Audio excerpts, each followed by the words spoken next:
Hi guys, John here. In this vid we're going to go through every single cutscene in the main game with director commentary from Neil Druckmann and 3 or 4 of the cast members as well. But guys, I know a lot of people have a lot of opinions about this game, and so did I. You know, I was very confused about some of the decisions they made in the game, but after diving into the minds of the cast and crew and the director, I am completely swayed. I mean, there's just so much we do not know about scenes, about the decisions they make, about what they're thinking when they make them. Some of them, you know, there's more than one reason for them doing it as well. But I definitely reserve judgment, and I am super happy that I was able to watch this. It is absolutely amazing, guys. Also, in the description, there's going to be a timeline to a link to each of the areas. Not every single clip, there'll be a lot of clips in between, but for the main areas, you can jump to them right there. But guys, pretty please smash the like button for me. It took a long time to create this video, but thank you so much for watching. I want to catch you on the next one. It's so hard on these transitions to go from cutscene to gameplay. And it was just a change in tech that we had from the first game to the second game, where the first game, all the cinematics were pre-rendered. Now that they're real time, there was a lot of effort put into just these seamless transitions in and out of gameplay. About what we were talking about earlier. This is a great moment.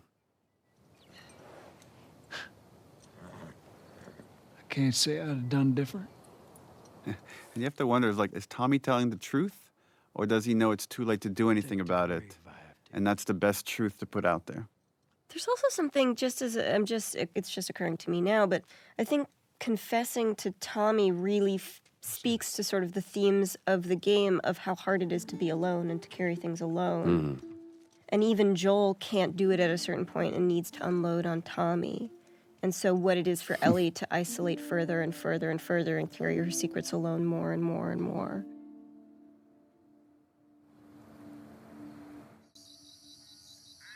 There's her little house. I discovered some people don't realize that her house is the garage. Exterior garage of Joel's house.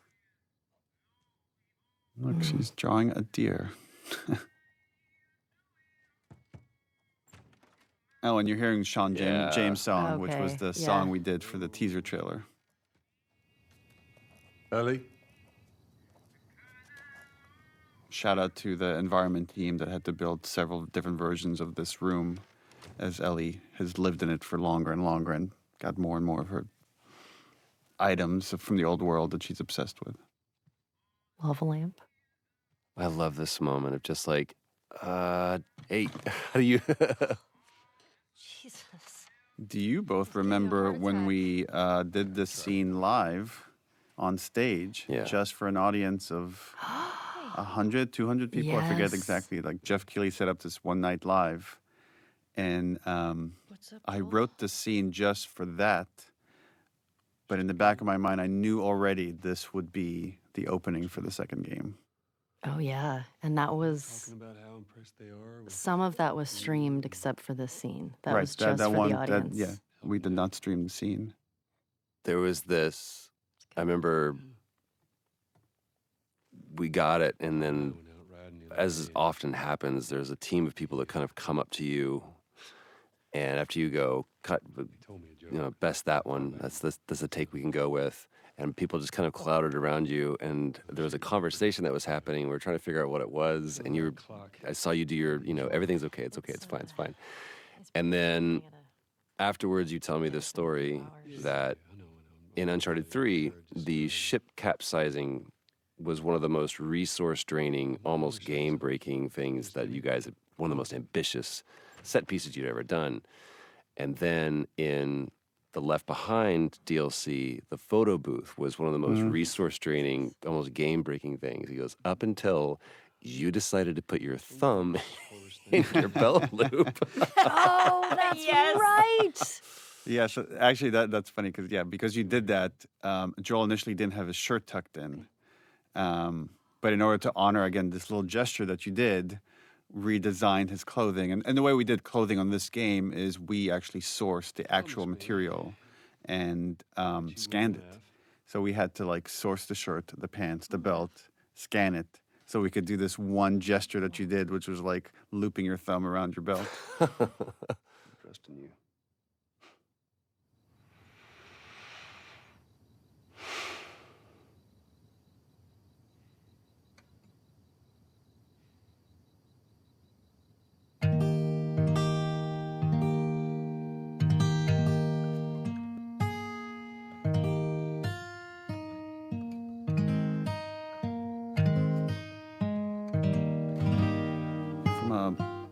writing standpoint, this was a tricky scene because we have to reestablish these characters and their relationship, but also show there's something hanging over them. That there's, we had to honor the ending of the first game, that moment of okay, of lie, that again, Ellie knows something is off, but she doesn't quite know how to deal with it or how to move past it. Right, so this scene has like, you see at the beginning, she's trying to get rid of him, and then he wins her over by playing the song, and like she softens by the end of it. And it's interesting, they talk about of like, you promised you would teach me how to play the guitar, and they're talking about like promises and oaths and the idea of keeping your promises. And we know this lie is hanging over them. I love this opportunity this song gives Ellie to watch him. Yeah. Without confrontation. And again, there's so much beautiful acting that you're doing here, Ashley. I know these compliments are making you uncomfortable, but it's like, look how much she's processing. Yeah. You could see it. You could feel it. And again, talking about when characters make eye contact versus not, it's like only when he finishes that he finally allows himself to look up. Barely. Barely right there. It's a very intimate thing. Yeah. I don't think I've ever been more nervous than I was in that scene playing that song. Were you more or less nervous when you did it live?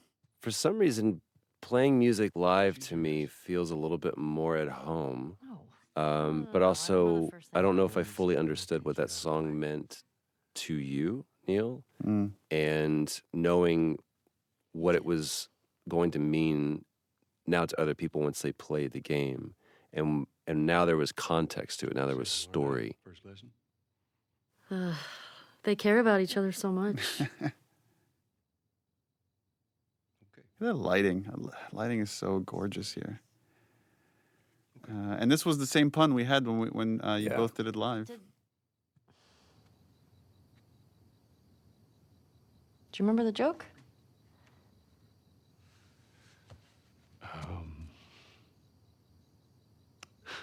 And you could see the shift in Joel. Like that song has just shifted the relationship a little bit. It moved the needle. Mm-hmm. He's standing up a little taller. It's time consuming. I love how much he's just trying to reach out to her on her terms. Yeah. Yeah. He still got that in Giving him. her space. Yeah. Still got that. Yeah. Can I get over? And this again, this writing is the same. It's like how this ended was the same as the live version, where you just play the low E. Well, I guess with the capo it wouldn't be an E, but boom, and just let this ominous note linger. Interesting parallel. In Last of Us Part 1, Joel wakes up after the multi-year jump Was that to a knock at the door. was that an accident? No, that was by design. Sorry, I totally overslept. Just give me a minute. And I'll Yeah, initially we had the whole dance and the kiss in the beginning, and then once we moved it to the end, we had to kind of, through exposition and dialogue, hint at what happened. It was just Dina being Dina. It's just Dina being Dina. I was talking about your fight with Seth. Wait, you kissed Dina? I love that scene kind of plays out like an awkward thing between them as if they had kissed last night, which is really funny. Yeah. You know, it has this like kind of morning after feel, but it's like not about them, which is really charming. I would never. Yeah, that's true. This is so Ashley awkwardness right here. I love it. Messing with you, man. VV awkward. Like don't point, don't bring attention to something that I did, please. It's kind of fucked up you did that. Jesse's the coolest guy. He Look at him. is. He's like, he kissed his girl, and he's like, I'm fine. Yeah. Smells fine. Excuse me. Oh, Seth. There you are. Come here. Oh, Seth. Yeah, remember this scene was, Don't want to hear what that big. I mean, so much of the story is about forgiveness and letting go of stuff, and how Ellie specifically struggles with that, and this was a pretty minor example of that. Seth, come here. Turns out I really struggle with it because I still hate this scene. I'm like, fuck that guy. I know, He's me trying. too. Look at him. He's Doesn't work. Steak sandwich. He's trying so hard. Look how he wrapped it with a bow. The way he starts with like, look, Aw. I'm like, yo, look you. Yeah, don't looky, hear me. Let's I'm just. trying to say I'm sorry. Oh, now it's her fault. Great job. Yeah, this scene makes me so mad. Hey, I'm trying to apologize, you little bitch. You're like, what? Made you some sandwiches. Okay. Your steak. Thank you, Seth. Didn't we discuss cutting Baguette sandwich because people had such a hard time understanding it at first? Yeah, they kept hearing bacon sandwich. Bacon sandwich. Yeah. Bigot sandwich was a. Bigot sandwich. Yeah. I appreciate that. What you got there? Bigot sandwiches. Yeah. Forgot about that. Smells Hallie, you wrote that, didn't you? I don't know. It just bigot sandwich feels does feel very Hallie Hallie. to me. Oh, this is Dina's big intro. Oh, here she comes. I'm Shannon Woodward. I play Dina. I had a really hard time hiding behind nothing here. Well, that's the thing that's so hard about sometimes acting in these things is that like the kids weren't there, and then we like Yeah. later captured kids and kind of constructed all the pieces. Hey. This is a me lean. I love to lean. I just want to say sorry for running off last night. I actually really love this scene. I totally get it. I felt bad. I love the one-liners that you guys kind of riffed on when we were doing the combat stuff for the snowball fight. Oh my God. I still die laughing when I hear you guys insulting children. And I think that was really, a lot of that was just my instinct. Yeah. Your parents don't love you. Yeah, and then I think eat snow, you Eat little. snow. No, I Yes. think you little shits. Yeah, because I think you were like eat snow, and then I said eat snow, you little shit. I think God, it's like I love name calling children. What the fuck? I'm not even playing. Interesting parallel is Ellie doesn't want to do any of this until she gets hit with a snowball, and then it's like, let's make these motherfuckers pay, which is again is a really lighthearted moment of what this whole story's about. All of the horse acting was always very funny to me because how that works is you have somebody holding on to a rope and you're just kind of Pulling it along. pulling them around. And it would always make me laugh. Fun fact, the guy in the stable there is Yuri, who plays Spider-Man in the Spider-Man Insomniac game. That's Yuri? Join us. Yeah. And this was another big scene. Anytime we have a big scene like this, we can only have so many actors in the volume, so this is captured in pieces. And I remember like Troy played one of like the people kind of like, and they were improvising, talking crap in the background. yeah, and it's not there anymore. There was a bit where he said something kind of goading to me, and it's not there anymore. But then every take we did, I'd call him a new name that I thought was like embarrassing. I'd be like, "Listen, Chad." You come back. Be smart about it. Wait, I actually didn't know there's only a certain amount of people you can have on the volume? Get going. Yeah, just because we start losing data after a while, so to track all the little balls and stuff. Like there's like this, it gets fuzzy. Like above 8, I think it just like gets more expensive, and you're more likely to be error prone, so it needs more cleanup. Hi, I'm Laura Bailey, and I played Abby in The Last of Us Part 2. Ominous. And here we have the introduction of this crew, the Salt Lake City crew. There's Neil. Self-insert. And here we have Laura Bailey waking up. This was a repeating motif from the first game of these characters that are haunted by some horrible trauma and can't sleep. The lighting is really nice here. It's really nice everywhere.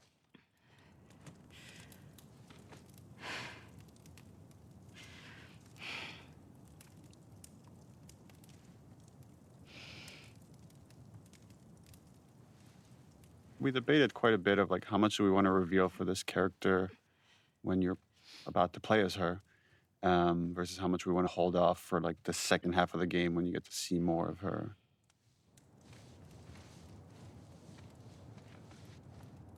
Remember, we iterated a lot of how much snow he should have on him because he was just outside. This is one of the audition scenes, I think. What were you dreaming about? Oh, yeah. Oh, that's right. Was I talking? You're doing here. It's important to know that we did not want to cast you in this role. I've heard tell that you did not. Just because you're in so many things and you're so iconic. But You were the best. And once we saw your audition, there was no turning back. What are you gonna do, you know? You painted us into a corner, Laura Bailey. You're welcome. This is the first real big choice this character makes, Abby, of do we turn back or does she choose justice? We made it. She's gonna end up choosing justice, just like Ellie does later many times. Choosing obsession. Yeah. It's a fucking city. Yeah. It's also important to note that, you know, when you're acting in this, there's nothing there. You're in this blank white volume, and we're like, okay, it's snowing. You got to act like you're freezing. There's a town in the distance. It's, you know, so weird though. Like, I never, when I like try to remember a scene or remember performing that moment, I never think of it in terms of like, oh, right, we were in this gray volume. I always had like this visual of every set that was actually supposed to be there. And I think of it in those terms. But I think that's a unique skill that only some actors have. Really? And other actors without the set, without the costume, they can't get into it. They can't lose themselves the way like you and Troy and Ashley do. When I did this audition, Troy was reading opposite me because he was doing all of the Abby auditions. Sure, they'll be happy. And right. he forgot all of the lines in this particular scene. And we were just like making stuff up. I remember thinking like, that went really well. These scenes can be very tricky to write, but they're also a lot of fun where you're just given hints of this relationship. And obviously there's some kind of triangle here between Abby, Owen, and Mel. And Abby does a very poor job of hiding her feelings. It's not just that, though. Should I say congrats? When everyone else sees this, they're going to want to turn back. But it's just interesting that, Convince him. you know, Owen, we're setting up here, he plays this moral conscience for this group. And even here, he's trying to give Abby a way out. Count on you. Abby, I want what you want. But not at any cost. Not at any cost. So it's like there's a line here for justice that he's not willing to cross. And she hasn't found her line yet. Well, it's also like selflessness versus selfishness, right? He now has, even with nothing else, he now has a baby he has to think about, right? Which is the same for Dina, which is the same for Jesse, which is the same for Joel. But she is only thinking about herself. Well, one could argue she's also thinking about her father, that this is all coming out of love, the love she had for her dad, and the injustice that they all experienced in his brutal murder by Joel's hands. Oh, there we go. You think it's still good? Does weed go bad? Let's find out. The infamous weed scene. Are we going to talk about how we did this twice? You Oh, yeah. Oh, we my had a whole God, other version of yes. the scene that was a little too On the earnest. nose. Yeah.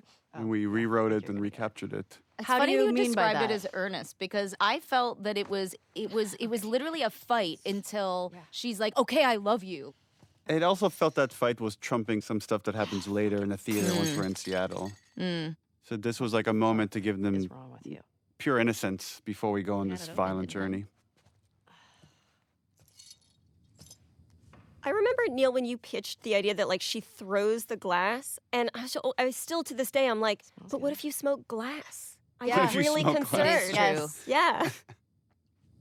I mean, gonna be stuck here a while, right? Kissing scenes in performance capture is really hard. I feel like the hardest part about it was when we would have to do the ones where we would have to be standing apart. Oh, yeah. Oh, And Yeah, God. then that was really embarrassing. we would just have to be like Yeah, with because ourselves. we had one where it was just you standing there with your face turned to the side Ugh, and I- just kind of kissing the air so we get the pure facial reference that isn't obscured by And then Shannon's I was like, big head. why do you need the front of the face? The front of the face is being used. Well, because they animate it from like all angles, even though you only see like one Yeah. side. How would you? I feel like if I had to do this with anybody else, it would have been even more uncomfortable.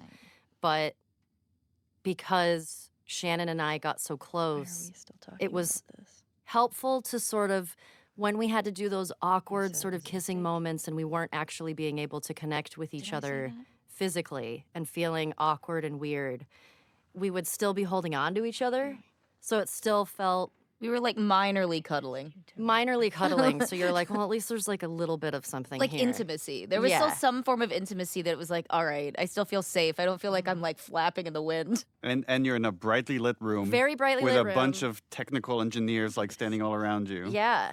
But we found ways around it to sort of still be able to, you know, connect with each other and not feel so weird.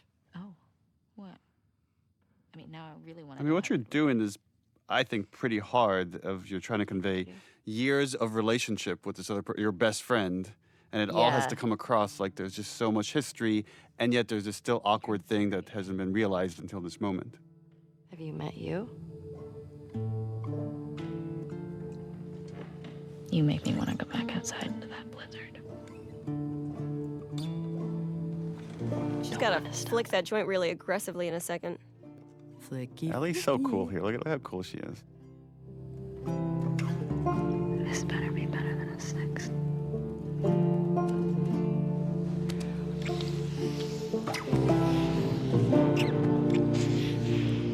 Yeah. The flicking always made me uncomfortable. very I was aggressive. like, what if it catches on It's fire? a very dry space. The one guy that saves her life is the one guy she wants to kill. And I think it speaks to the nuance of atonement, right? It's like she ultimately will save 2 other kids in trouble. But is that enough? Does that make up for anything? We captured this all as one go, from Yeah. here all the way to the golf club hit. And initially we had versions of it where it was edited to be multiple cuts. And then it felt like it could just be way more tense if the whole thing was one shot. Required a lot of stitching of different performances and different elements, and some tweaking of stuff in animation, but You have no idea. yeah, I find that this scene has so much tension, the way it now moves. We rehearsed it so many times before we shot it to make all the moving parts work. From a directing side, that this can be hard as well because you're trying to pay attention to so many actors and making sure it's all feeling honest and authentic. Y'all should come back with us, restock before you head out. Appreciate it. Again, there's no ambush here. They're all being authentic This is my brother. until this moment. And now everything has changed. We knew this was going to be the most controversial scene in the whole game, and the intention is that it is brutal and it is hard to watch, which obviously as a player is really difficult to go through, but it puts you in alignment with Ellie. You're watching this devastation to this man that you've come to love as a character, and now you're watching him be brutally murdered. And it should be upsetting, it should hurt. A lot of people are still really upset about it, but what a faster way, I can't think of a faster way to help you understand why Ellie is going to go as far as she's going to go, because we're there seeing how this thing was stolen from her.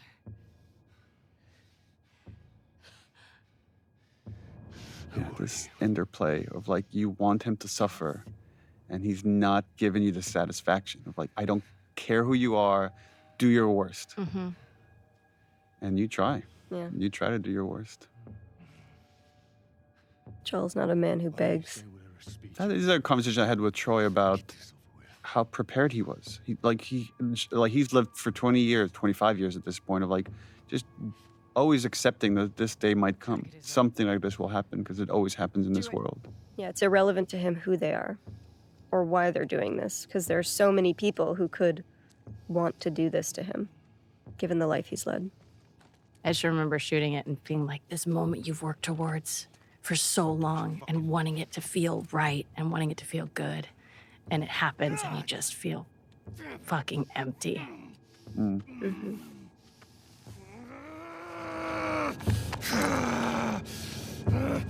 I think we've talked about it, Neil. Like, you had talked to me about this role and you told me about this character, Abby. and you told me what you were planning for her. And she had like a different story, I think, at the time, how they met and everything. But I was excited and terrified because, like, as a player, that's traumatizing. And I didn't know how people were going to react to it. You don't get to rush this. Oh, you like that? Fuck yeah! I mean, frick. Don't tell your mom. Suck it! In your face! Boom! Eat snow, you little shit! Eat snow! I'm gonna come over there and fight you, like, for real. We're winning! I see you. No, no, no! Fair!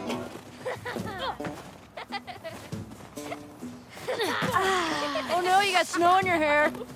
Oh, you better hide! You suck. No fair! Eat it, shrimps! Hey! Hey! How's it feel? No! Get her! Help me! You'll never get away with this! Get off of her, you monsters! Hey! All right, we actually have some work to do. Scram. Man! I guess I asked for that, huh? Yep. Let's go.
Yeah, we had versions of this sequence where Ellie came in after the fact, and it just felt we needed her to see it to really set up this journey.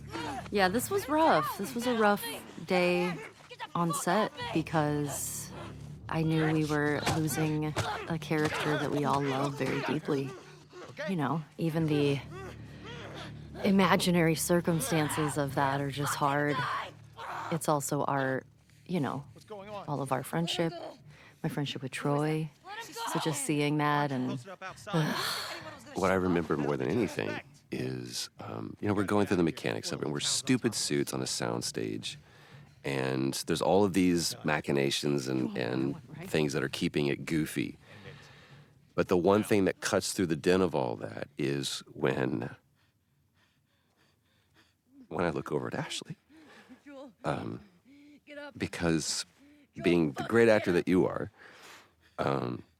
all those things go away, and all you see is the moment that we're trying to create and the reality of what this scene is for you personally. And everything that I'm feeling, everything that I'm thinking is gone because I'm just watching. And I don't know if I'll ever be able to watch that scene without it bringing me to that place, ever. But the thing that has been proven to me is because of the way that I feel, because it's so hard, it is absolutely the most honest, perfect version of this story. There's no other version of this story. There just isn't. And for this version of the scene, it was important that we were in Ellie's head, that you don't get to hear this conversation that's happening around her. But this was just about the ringing of the ears of pure hatred and anger that she's experiencing right now. I love this scene with you and Jeffrey. Brings you Tupperware with food. Oh, yes. This was one of my favorite scenes to shoot. I love working with Jeffrey. You're so brilliant how it goes from this really sad, mournful place to, to just slowly rage over time as you're not getting what you want. And for this version of the scene, it was important that we were in Ellie's head, that you don't get to hear this conversation that's happening around her. But this was just about the ringing of the ears of pure hatred and anger that she's experiencing right now. I love this scene with you and Jeffrey. Brings you Tupperware with food. Oh, yes. This was one of my favorite scenes to shoot. I love working with Jeffrey. You're so brilliant how it goes from this really sad, mournful place to just slowly rage over time as you're not getting what you want. Also, this emptiness you have just from that look out the window there to like this, that like bereft, it's just really right on point. It's just so good. Jeffrey here is quite brilliant. Is like Yeah. he wants to go after the people that hurt Joel. So there's like the emotional part of his mind and the rational part, and they're kind of in conflict here. And like he's trying to do what's best for Ellie, which is to say it's not worth it. I also really love how the blocking of this scene worked out, because I love that neither of them can look at each other. They're not facing each other. Maria wants to make sure you're eating. Oh, and Jeffrey's voice. It's so scrumptious. I love it. It's like the one time you look at him is to make him feel shame. Like, are you really saying this to me? The only time that there's confidence there with her is when there's anger present. What if we get hit by hunters again? Is this you talking or is this her? It's a valid point. If it were you or me, Joel would be halfway to Seattle already. Which is true. Well, we had actually lines here where he counters that, and he says Joel never went after the people that killed his daughter. Like, because we really wanted to flesh out the point that like Joel is more pragmatic with his violence, where Ellie comes from a much more emotional place with it. Why didn't you guys keep that in? It just felt like we're just Too on the nose? too much exposition about the previous game. And we wanted more to stay in this moment. Like, there's other ways to talk about what Joel did in other spots, and really wanted to focus about. And if you want to come with me, great. The logistics of going after the people, going after Abby. You have no idea what you're walking into. You don't know how large that group is. Don't care. I don't care. You can't talk me out of this.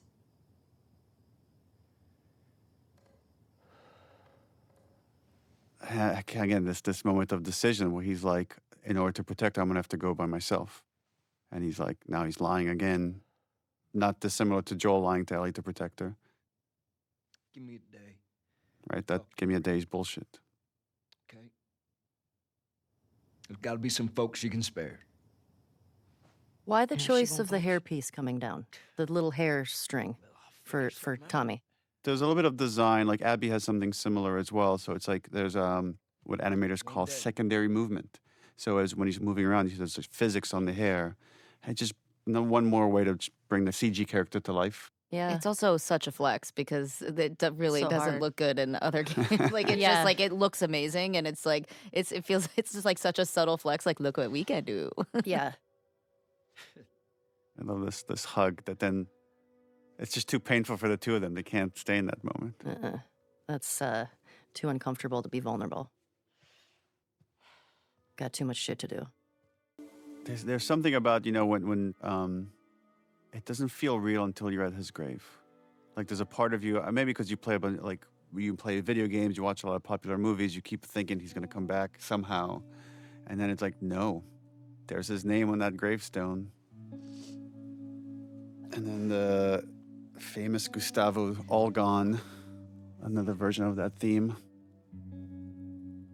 It was hard. It was hard. Joel is a character that I love.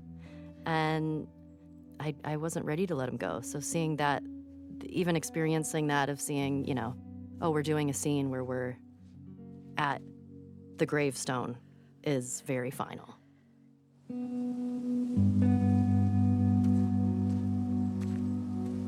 I love it. I love that Dina was there the whole time and we didn't know that yet. Not looking on, just sort of giving Ellie her moment. I remember when we were doing that, I really did feel like I was like really trying not to listen to you. I felt that too. You did? Yeah. It's like I'm right here if you need me, but I'm not listening. I'm not listening. You have your privacy, but if you need me, I'm here.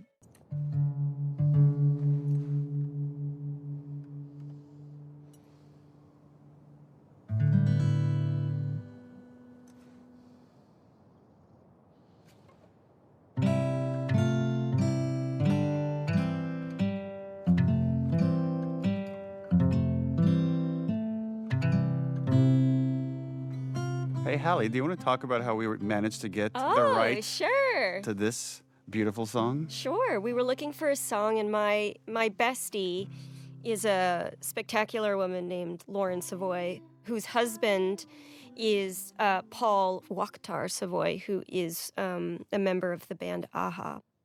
And so I reached out and said, would it be possible to get this dope-ass song in the game? And they were like, yeah, let's do it. That's amazing. That's great. So it just like, it was just a lucky happenstance that we were able to pull it off. But it's great because now every time, now like two of my favorite things are combined forever.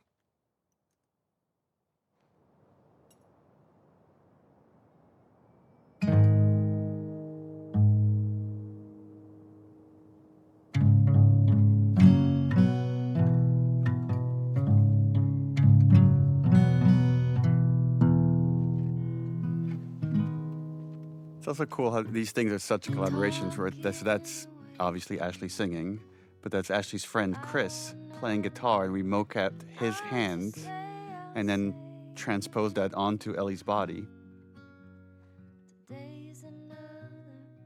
I loved this game mechanic. So fun. This is my favorite missable moment in the whole game. The fact that this is optional, I think, remember is... how much we talked about the fact, because like so many people love this, and we're like, and then there were people on the team that argue that you should not be able to miss this, but it makes it more special knowing that you might have missed it. You gotta earn me staring at you for several minutes.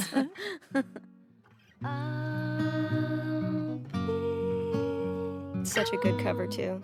I mean, I wouldn't say it to Ashley's face, don't look over here, but like, it's pretty solid.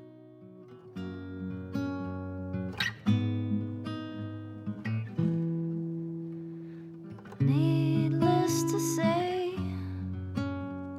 I'm odds and ends. When I see Dina's looks over here, my interpretation is that she's remembered all the times that she was falling in love for Ellie in the past when she was with Jesse. Because right, they're talking about this has happened before, and she played this song.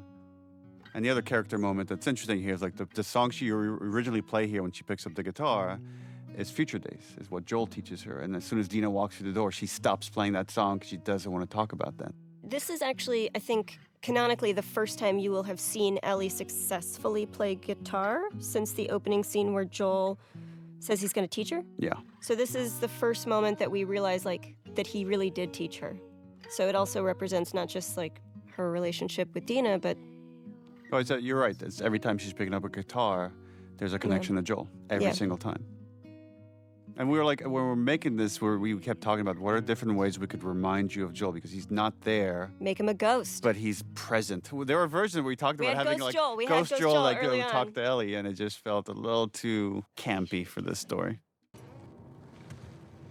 Oh. The Tommy torture scene. So we got to see Joel do this scene in the first game of interrogating two people. And now we get to see like the aftermath of having this interrogation done by Tommy. Just shows you what he's capable of. Tommy did this. And then later we get to see Ellie try to do this. No way. Right, and at this point for Dina, she doesn't really know about Tommy's past. She doesn't know that she doesn't have the privileged information that Tommy used to be as bad as Joel. And she's just really sort of seeing that for the first time. Because she knows like the reformed Tommy that lives in Jackson, that helps everybody. Shit. Right. There's another one over here. Yeah, I remember we iterated a lot on the lighting of this room and trying to give it the right vibe, that it wasn't too bright or too dark. I don't recognize him. And that's really important. I don't recognize him. That shows Tommy killed someone that wasn't involved in Joel's death. That there's already starting to be this cost of whether this person is innocent or not. Who knows? No, he wasn't. Does this say a question? But you don't make him say it, you make him write it down. And then you ask this guy. This is the worst board game ever.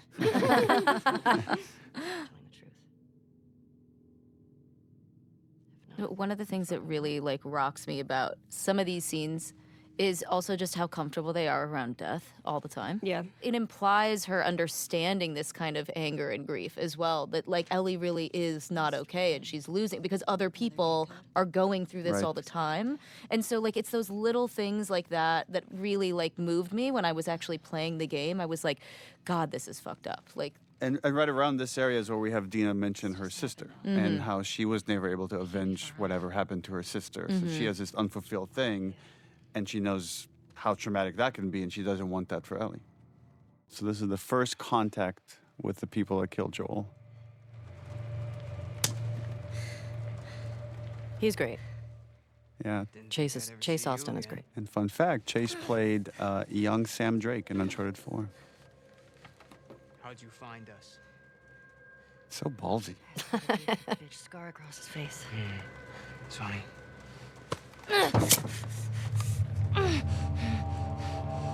How many came with you? Just you two? You think that's what Ellie really believes, that no matter what, they're gonna get what's due? Like there's like some cosmic karma thing going on? I feel like she has to. Or is she just bullshitting him to make it believe that there's more people coming? Yeah. This girl was there. So that guy is being played by Ruben Langdon, who played James in part 1. His face, though, is the scan of Mike Hatfield, our lead foreground artist. Kill all trespassers. Oh, hold up.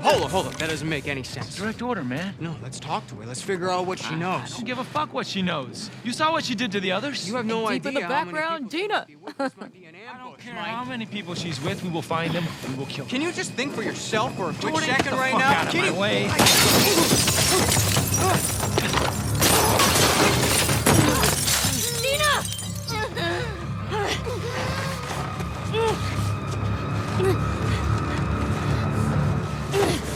Jesus.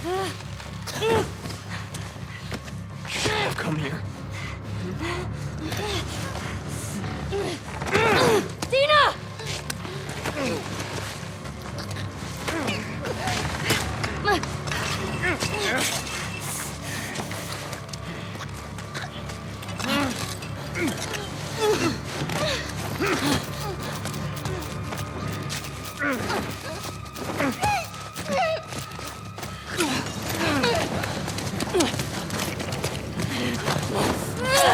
This is the first time Dina realizes that she's, like, really not okay. She's like, what the fuck? Yeah. Yeah, which I love because... It's the hints of the obsession. Of Yeah. like she's losing herself to this chase instead of what's actually happening right now. And really, really to their detriment. And it was important when we were writing this scene to have the death be relatively quick. And then you can't even linger and think about it. And again, this just kind of push forward of like, maybe the next one will be more satisfying. Or maybe the one after that will be more satisfying. The first kind of like draft we have of all Seattle is Sucker Punch Games made Infamous Second Son, which takes place in Seattle. So they gave us a 3D model of all of Seattle as a starting point. And then we just spend a lot of time just like mapping out the entire story and where like Ellie and Abby go. So we have this very intricate map of all the location. And based off of that, we said, okay, now we need a map that they could point to in the cinematic to get us to the TV station, its next location. I remember one of my first meetings, or one of my early meetings at Naughty Dog was with M, and she who's a lead designer at Naughty Dog, and she had spent a lot of time figuring out how Seattle would be flooded in the future. So a lot of the actual flooding you see is semi-accurate to how it would happen if there was that much water happening. M was the one that pitched Seattle initially. Oh, really? Because she felt that it had the most kind of unique locations that we could move through and had a lot of verticality within the city. Look. This is the foreshadowing I'm pregnant scene. This is my least favorite part of my performance. I'm not kidding. Nauseous performance. It really, every time I see it, I'm just like, it's not good. Is that your Achilles heel? Oh, there's a lot. Hiding behind walls and, no. You could hear the puke splashing on the ground. I did hear that. They helped me there. And that, again, it's another one of those things where, like, the audio department, let me listen to, like, several versions of puke hitting the ground and picking one. Ew. I always feel like whenever I have to act like I'm throwing up, I always start dry heaving. Because once you get that, then you're like... Like a cat with a fur ball? Yeah. Here's my big moment. This is your big performance. Here she is. Do you say that because that body's much taller than Hallie? Everything is. Those people listening, Hallie's a tiny, tiny, tiny little person. Really portable. Yeah, these that's the scenes, best these part. scenes are really hard to write, because again, we're trying to make it a character moment, but give you enough information to go forward in the clue chain towards finding who you need. And giving you, new information so it doesn't feel repetitive, right? We're opening up the world progressively with each sort of expository beat as well. There's this really nice beat at the end here where like Dina calms Ellie down and takes the pictures from her. It's all of them. It's really nuanced here what you're doing, Ashley, but there's just this like anger that's starting to bubble up as you look at this stuff and like, look at their fucking smiles. There it is. Just looking so happy. There she is. That's her. Laura Bailey.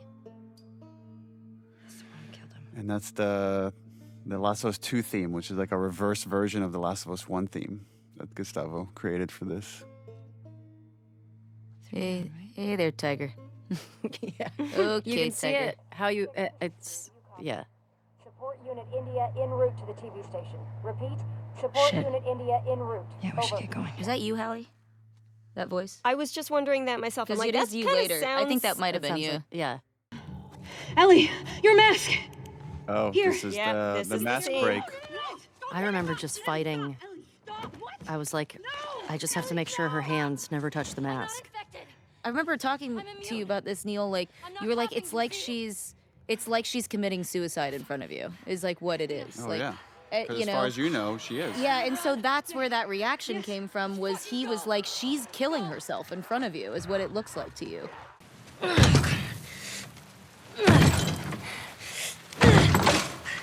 it's just, this is where the obsession, I think this is the first time it's really getting in between them, that there's now personal conflict starting to form. Yeah, there's a real standoff towards the end of this scene, too.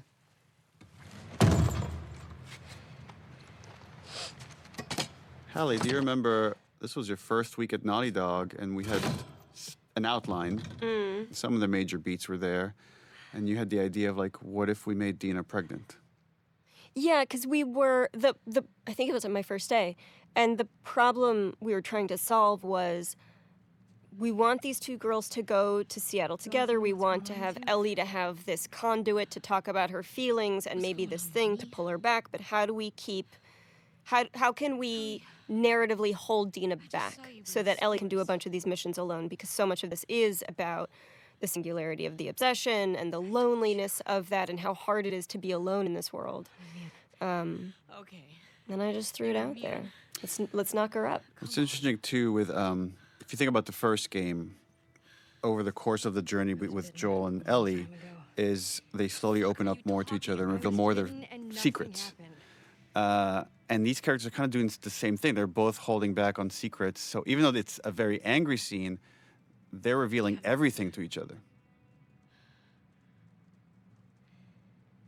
You were telling the truth. Maria and Yeah, bitch. and Joel are the only ones who know. I'll just speak the subtext for all these scenes. Please do.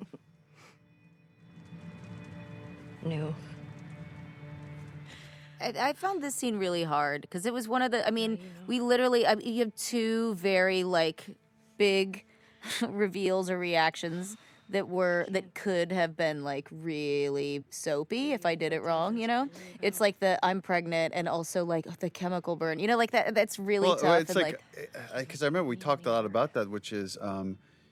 You just thought your friend was going to die in front of you. You thought you might have to shoot them in front of you. Yeah, it really opens with so her you being have like, this I'm gonna be moment of alone, like yeah. sadness, relief, and also, by the way, I'm pregnant. A lot of the times when Ellie's in severe conflict, she like, one of the things that I find very relatable is like suddenly she loses eye contact. Like it just goes inward. Everything just goes into this inward rage that is so nuanced, and I don't know how you could really pull this off in a game a decade ago maybe, because there's so much beautiful facial that you do that they're able to capture. Yeah, I feel like I talk about this all the time. Like, What are we this supposed to do now? game, I don't think would have had the impact or any of that without. I mean, there's so many people that make up the performance that you end up seeing and playing. And I feel like you can give it your all, but if you don't have the right people that are sitting there for, I don't know how, I mean, years and years. It's sculptors. Yeah. It's animators. Mm-hmm. It's lighting artists. Even if you don't get the right lighting, the performance doesn't come through. Right. And all that stuff just takes a lot of effort and iteration, like so much iteration to get it right, and to try to, that moment we felt on the stage, to draw it out in a CG character is a lot of work. So much work to really nail the anxious avoidant attachment style. It's gorgeous. It's like we all understand, you know? Spooky. No way.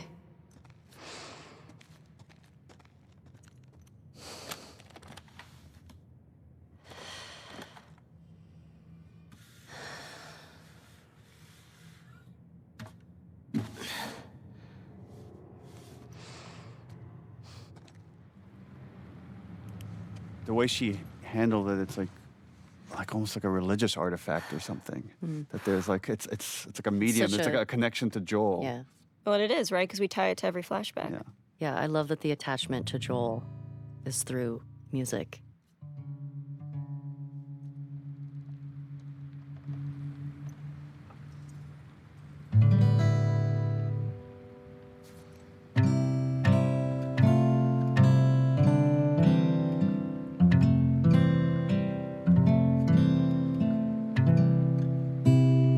It's funny, over the course of shooting this, how long did it take to shoot? Just Like 3 years. Yeah, like 3 years. Well, actually, we shot the trailer where you play guitar before we even made Uncharted 4.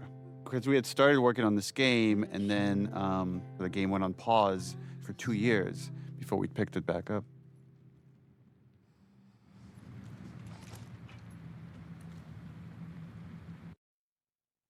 Hey, look, Ellie's learning. Hey, yeah.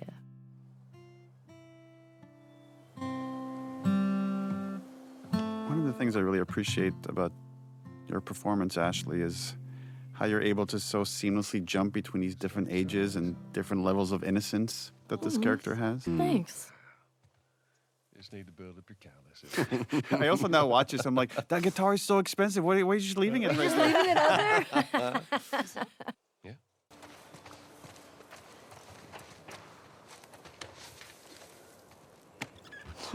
So cool. How's it smelling there? Like space. Whoa.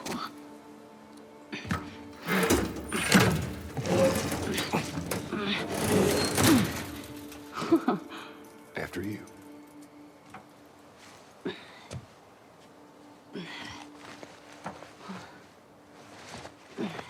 This is a culmination of so many things, right? So for this moment of just Ellie's love of space, of Joel wanting to make this like moment just beautiful for her Walkman. And this idea that Ellie sometimes has such a strong imagination and can go into her own head. Actually started with the comic book, the American Dreams comic book. So when she looked at the Raj's arcade, she was able to picture it with like children running around. It's like the idea that she's so in love with the old world that she does whatever she can to kind of live in it. Happy birthday, kiddo. And that's we got the idea to really go in her head and make you feel as if she's traveling to space. Take it. There is such a unique nervousness, anticipation, and joy that comes with a parent trying to give their kid the perfect gift. Right. And if they like it, it's the best feeling in the world. And if they don't, it's terrible. It'll be worth it. Close your eyes. And for people familiar with the first game, the the DLC of Left Behind, there's a big parallel here for when Riley tells Ellie, close your eyes. And she makes her picture this arcade game. And it's like as if these two people just know Ellie so well of what would make the perfect gift for her. 15 seconds. Guidance is internal. 12, 11, 10, 9. Ignition sequence start. 6, 5, 4. And again, our lighting team did such an awesome, because there's so much that needs to be conveyed here with just lighting. And so they're animating these lights and then changing the reflection on the glass. There's a lot of tech here, a lot of careful crafting to get this moment. I also love that we're just with Ellie in this moment, you know? It's like you just need Gustavo to do this little riff. That's it. And it takes it over the top. Oh, the scene is so beautiful but so sad to me. Just because I know what's coming. And just seeing Joel trying so hard to reconnect and regrow this relationship with Ellie again. You can see his guilt. You can feel Ellie's shame. It's like, but yeah, I watch it and I think it's such a beautiful scene, but there's that level underneath it that's heartbreaking to me. It was really important for us to have these happy memories that are obviously mixed with like some negative feelings she has about Joel and the choices that he's made. But ultimately, I believe the positive, the happy memories overwhelm the negative. Well, I think Ellie is so driven by her own shame and guilt, and you need to know why. And it's because there was something worth saving. There was a true loss here. And part of that is her own decision to emotionally protect herself by distancing herself from Joel. But it had a cost. Stupid fake animals.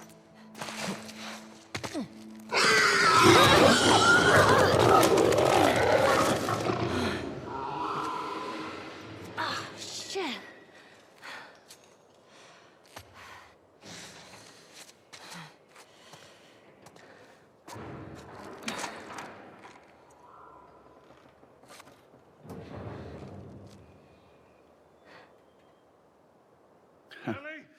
And no matter how happy a sequence we have, it's just this lie and this choice that Joel made is hanging over these characters.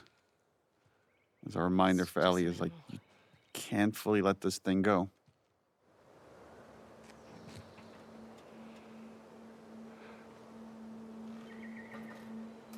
Awkward. Let's get a move on. I really don't want to talk about this right now. It's always so exciting to see, because obviously when we're shooting this, we're on a soundstage and I picture us being there, but it's always so much better when I finally see it in the game. It's always such a better version of it than I had in my mind. More puking. This is, you could really hear the puke splashing. Yeah, this one I feel more comfortable with. Hey.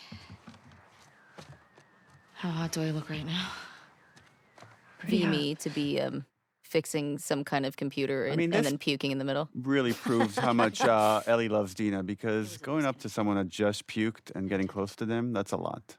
I mean, to be fair, she did stay up all night tracking the radio stuff. I know, but she also puked. Like, listen, if I had to date one, I think Dina. Oh, for sure. For sure. I would steer clear of Ellie.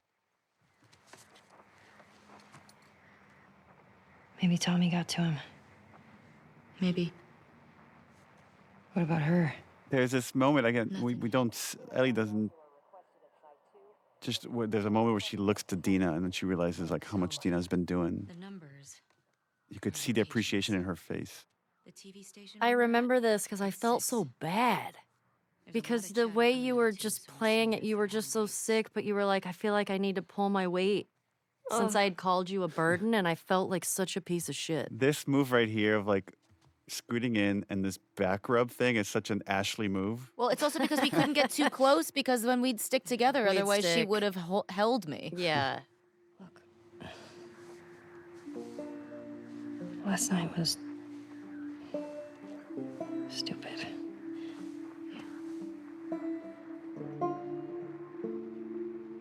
Casualties reported in 14. All available units report. Over. This is Site 13. Unit Lima nearby. How many scars you got? Over. Negative on scars. Lone male trespasser. Armed. Lone male Over. trespasser. And then this was, again, we wanted to leave Dina behind because we wanted this Ellie by herself, just these really lonely pursuits. And I felt like it was really hard to justify how we're going to pull it off. But I felt like this scene does a good job of, it shows Dina tries. No matter, like, even if she feels like shit, she wants to be there to help Ellie. Okay.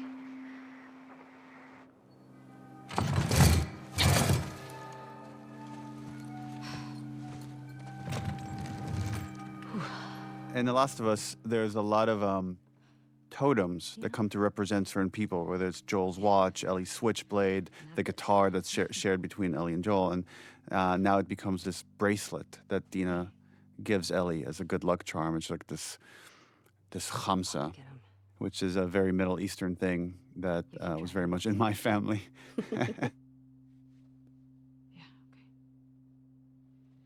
Yeah, I love that. I love that she gives it to her for. Wait. It will keep her safe. It's a khamsa and an evil eye within it. It's for good luck. I don't believe in luck. Did we ever establish how Dina got that? Whether that was from her sister? I think it was from her sister, but Yeah, that's what's in my mind, but I don't know if we ever explicitly say that. There's a lot of like foreshadowing here too, of like the Yeah. splitting up, and then later the splitting up at the farm.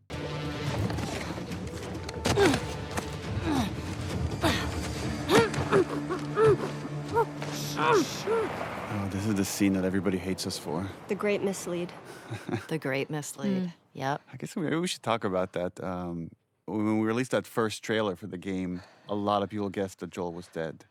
And we were worried that after that point, it'll be too obvious. So how can we throw them off the scent? And that's when we came up with the idea of swapping Joel and Jesse here, which I have mixed feelings about in hindsight. It got people excited about something that wasn't there. And, our motivation was in the right place of trying to protect the story, but didn't maybe think it through of how it might upset some people. I remember when that trailer came out, then everybody I knew assumed that then it meant I was going to die. Right. And which then we just leaned into with other trailers. Yeah. And everybody was like texting me being like, oh my God, you die. Like, and they were like, it's so embarrassing for you. I was like, what? Wait, I can't say anything. And I was just like, lol. LOL. Haha. Meanwhile, I think when the trailer came out, we were in the studio that day. We were doing VO, and so we were like watching all the, and I was like, yeah. Uh-oh. I also like that we get to establish, Jesse's in charge, but we never get to see why. Why is this guy so good at what he does? And now we get to see it and get to experience it in gameplay.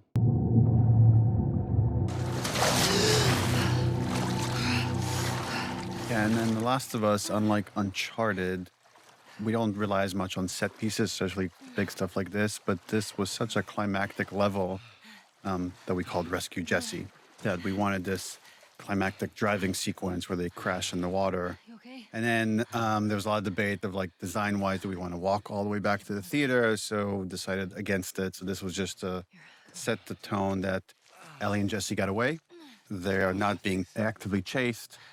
And this is just a little trick that we do is pull the camera away from them, and then that will allow us to cut to where we need to place them.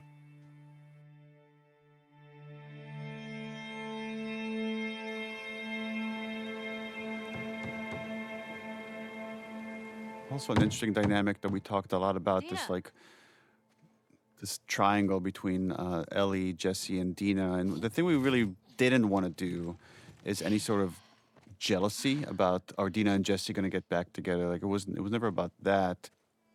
Oh my God. But it was just more Ellie feels isolated. You okay? And in some ways, I'm curious to hear what you think, Ashley, but I think she kind of wants to be. She doesn't want to be part of this reunion. And Oh, yeah. She just wants to dwell on what's next. Yeah, I mean, that's how I feel like I was trying to play it, because I can relate to that when you're like going through something and you're like, I don't want to go through this with anybody else because it's going to be dark. So I'm just going to do it myself. I heard you're sick. That sequence takes us to one of the flashbacks. There's a whole history with Joel and how Ellie feels about Joel and what Joel did in the hospital. And she doesn't let Dina into any of that. This is just their own personal thing that she's carrying, and she's still wrestling with that after his death. Ellie is very not great at talking about her feelings, which I think is why she's on this mission, because she's not using her words. That's very much a parallel to the first game where after the David sequence and Ellie's lost in thought, and then it's like Joel saying, Ellie. I think like Ellie has like this, some OCD thing where she gets fixated on things and just shuts the world out. I love how funny Jeffrey is in this scene. Mm-hmm. He's such a yenta. Yeah. Y'all shooting up there, right? Oh, just some stragglers. Ellie got to try out my scope. This was a fun scene. How'd you like it? Yeah, feels good. The two adults don't really understand what's going on, which is Ellie is like this resentment or this curiosity, whatever it is about what Joel did is growing. And this thing that she thought she could let go, she can't. And they just attribute it to like, oh, teenager. She's being a teenager. Well, there's that music store down there. I bet they got guitar stuff. Maybe you should just take him out for an ice cream. Maybe you guys should just hang out. I love how he did that lane, and I love the tapping of his foot under the table. What do you say, kiddo? Yeah, sure, Joel, whatever. He's so excited. And that's our cue. He's like, I did my job.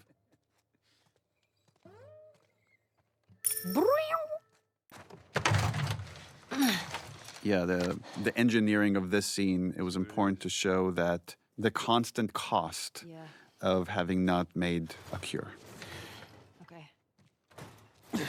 And here we have these two runaways from Jackson that have succumbed to the infection. And one more reminder for Ellie that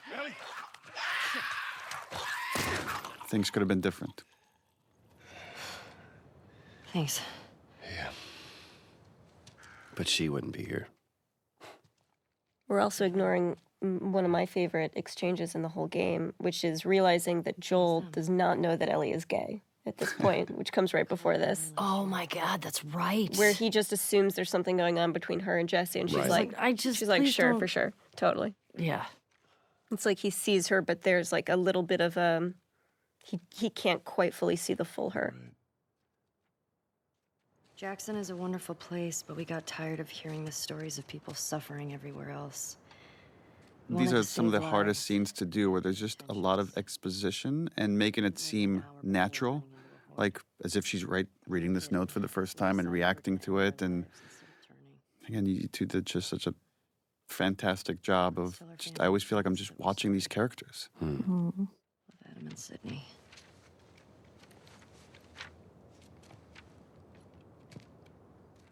I love the lighting here.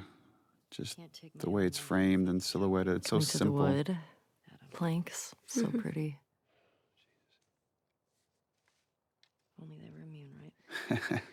That look, it's like she's trying to egg you on to start this conversation. Let's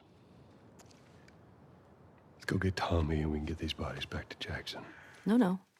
Let's talk about this right now. After you took me out of the Firefly Hospital,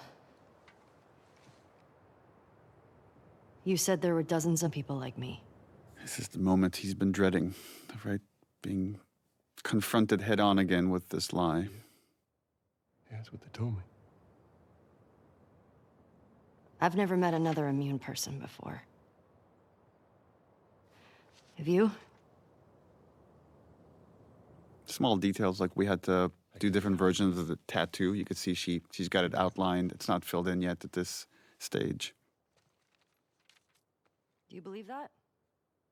There's something about a child confronting their parent, this standing in their power, and how trepidatious, even though like she has the conviction of her argument, right?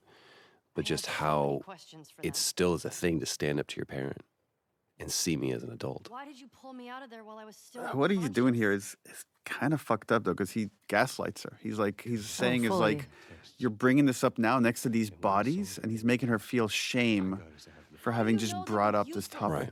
Maybe if you just would have given them more time, they could have figured something out. There was no cure. That is what I've been telling myself. There's nothing that could help these people or anybody Like, else. how many times have I told myself this? Like, if she ever asks, this is what I will tell her. Yeah. I know you wish things were different. I wish things were different. But they ain't. And he just shuts it down. Mm-hmm.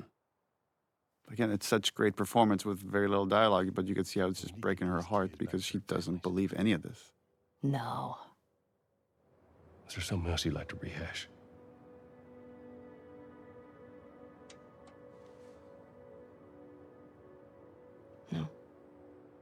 No, because you'll just lie about it. Yeah, that to me is the greatest sin.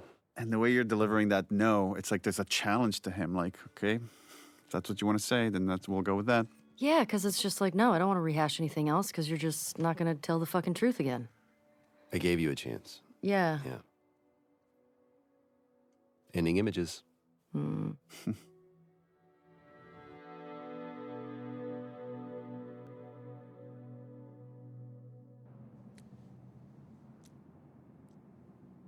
Oh, I liked your action here, Shannon, which is use your teeth to cut the thread. Yes, same.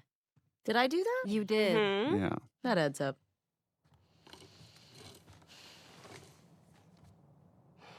There's so much survivalist intimacy in this game. He's a good guy.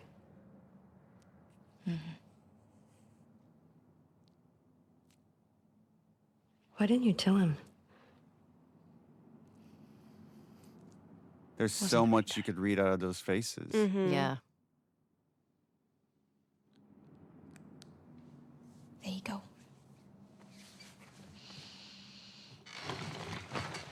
What about this?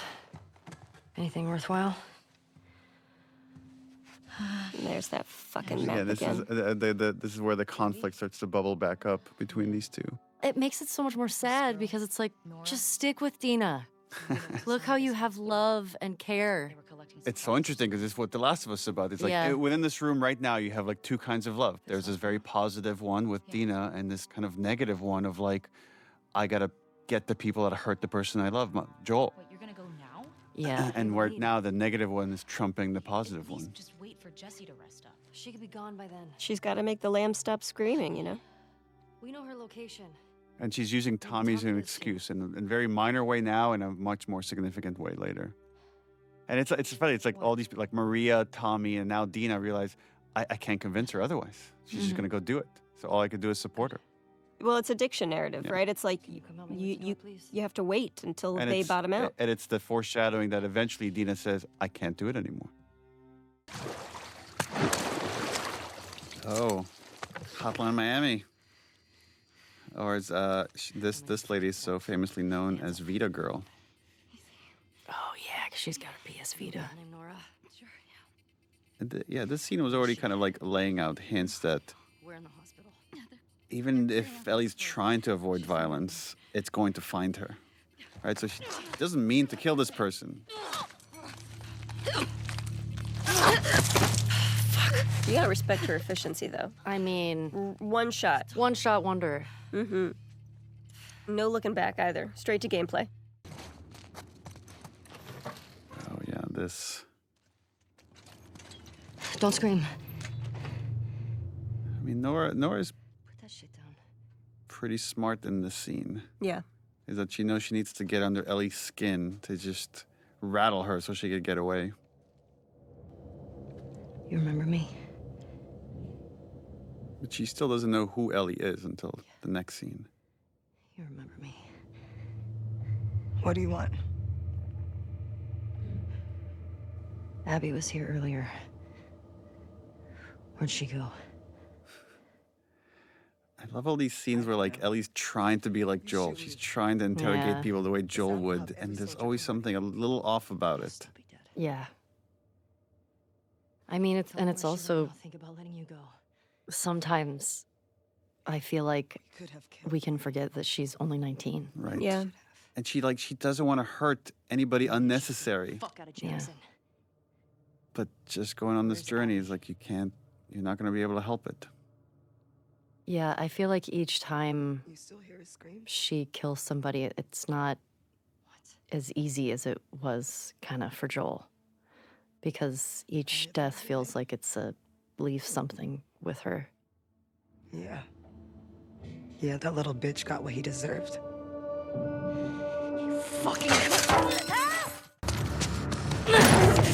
These little opportunities where we wanted Ellie to use her superpower, which is her immunity, to get out of these like precarious situations. I remember the establishing of the geography was tricky here, and like how do we separate these two characters? Yeah. How do you spot the goal? Right.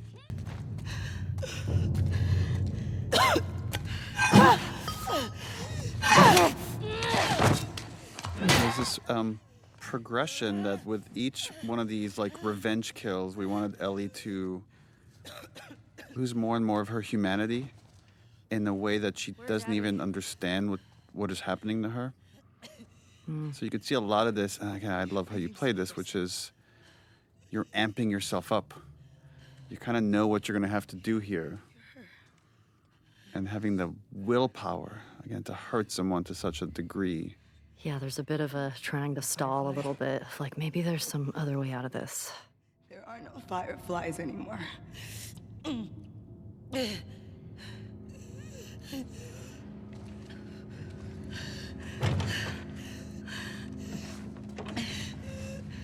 Where's Abby? Yeah, now we're at a point where she thinks all she needs is Abby to feel better about the whole thing.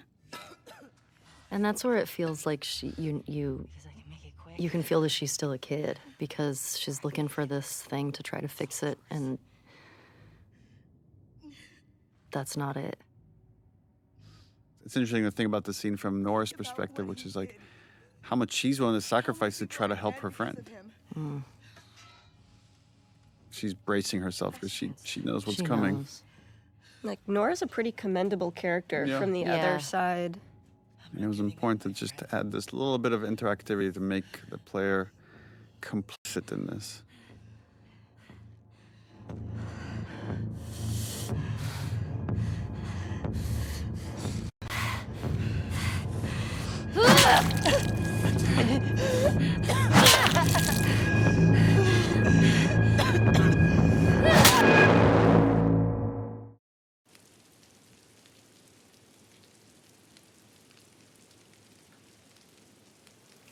There's a parallel of an image there when Ellie goes to enter Joel's house, her hand shakes, and then she grabs the handle, and now her hand is shaking from the violence she's committed against Nora.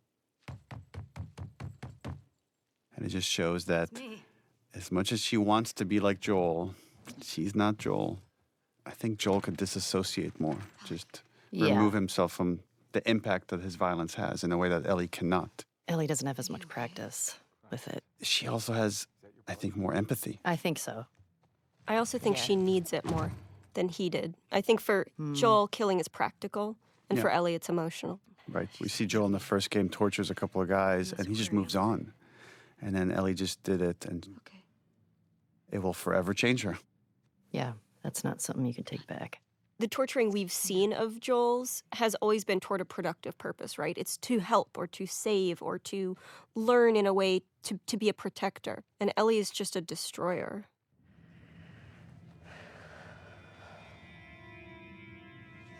Love this performance. This is a very expensive part of the game, by the way. One of the things that in live action is you get for free is putting a shirt on or taking it off. In a CG world or in video games, it's extremely expensive and hard. And we had to run this whole physics simulation on this shot, this right here. This is so tricky to pull off. We're seeing it at the same time that Dina is seeing it. Like, look how beat up she is. Look how much she's already gone through. often when you play video games, your character or any of the characters in the game are impervious, right? They live or they die. It's pretty binary. And this allowing us to show the wear and tear on her body and allowing the violence to have an impact, not just emotionally, but also visibly, again, humanizes all of the characters in this game. There's so much happening there with almost no dialogue. That scene is tough. Like, taking her shirt off and exposing her and her grief there, because it's not just about what she did, you know? Like, there's so much grief, and she hasn't expressed anything yet, right? Like, it's the first time you really see it, and so there's this urge to, like, care for that. But then also that anxiety of, like, I'm losing this person. Right. It's really painful to even watch and, like, talk about. Like, it's really heavy. It's just such a universal theme there.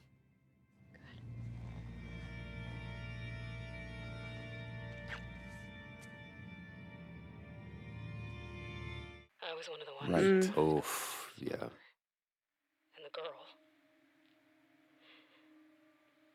And we talked a lot about how could Ellie draw the truth out of him. And even when confronted with facts, he might not say the truth. It's what makes him ultimately do it is the threat of, like, I will disappear and you'll never know my fate. And that's the worst thing she could threaten him with. A lot of iteration on this horse animation right here. Trying to make it as believable as possible. This hug. Just the unrequited hug. I've definitely had those moments with my kids where it's like they're mad at me over something. You talk to me. I feel like it's such I mean, as thinking of, like, when I was a kid, it's so hard to reciprocate a physical hug like that when you're so angry. Mm-hmm. You're like, you can't touch me right now because I don't know what I'm gonna do. Tell me. It's like I don't even know if Ellie knows what she's expecting here. She just wants a more I think she just wants a more plausible story, but there's a part of her that maybe is still in denial of what he's going to say. Yeah. I also remember you being so patient, Neil, with this. It was... You will never see me again. It was so important to just let each line land where it needed to land and the response to come when it had to come. I'll go back to Jackson. Because we did this a lot of times. We all were very patient with this one. I love watching your performance right here, Troy, of like Joel doing the math of like, do I say it? Do I not say it? And then right here, he's resigned. He's going to say it. And she just needs to push him over the edge. But look at him. He's so torn. It's so great.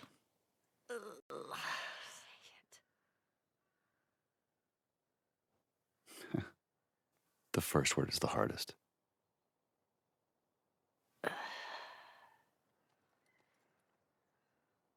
And he doesn't need to spell the whole thing out for her because she knows.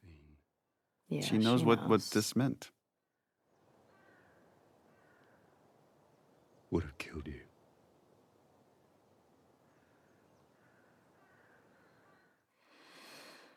Ashley, there's something that you did that is just so powerful. It's that, without even saying it, just the clutching, like I can't breathe. Like it's literally taking the air out of me, and It's so much information to find out, but something that she's always known, but to actually hear it.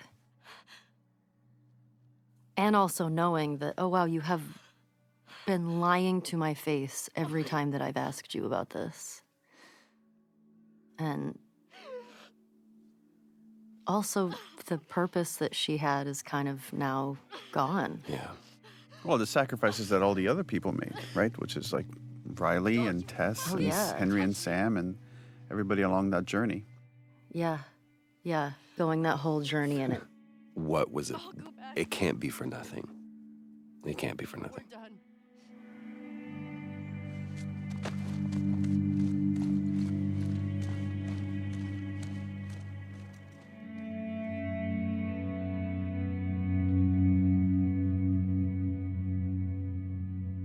Yeah, I feel like the killing of Nora was a really big turning point.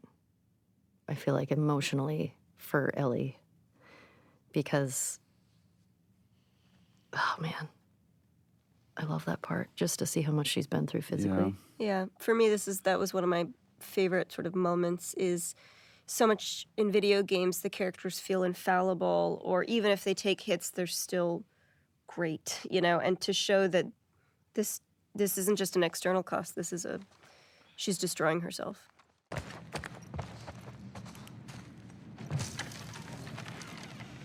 Oh. The Ellie and Jesse relationship is really kind of fascinating, of the respect these characters have for one another and the shared love they have for Dina.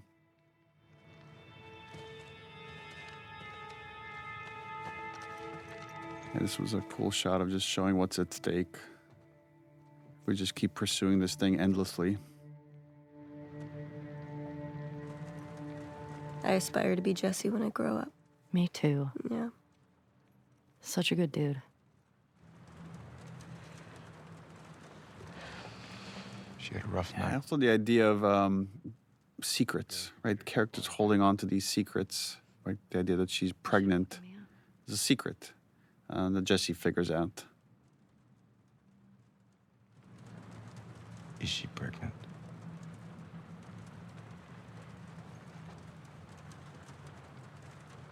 And then, like, right, it's again knowing how much Ellie wrestles with characters not telling her the truth.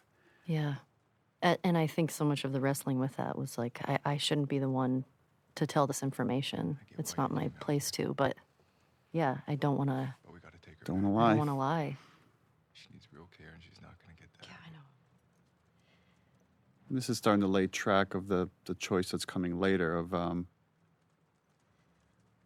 can't just leave Tommy as rationalization. Now that she had some time away from the torture, the obsession, the call of the hunt is coming back up. Maybe you could the justification, which, again, has learned from Joel.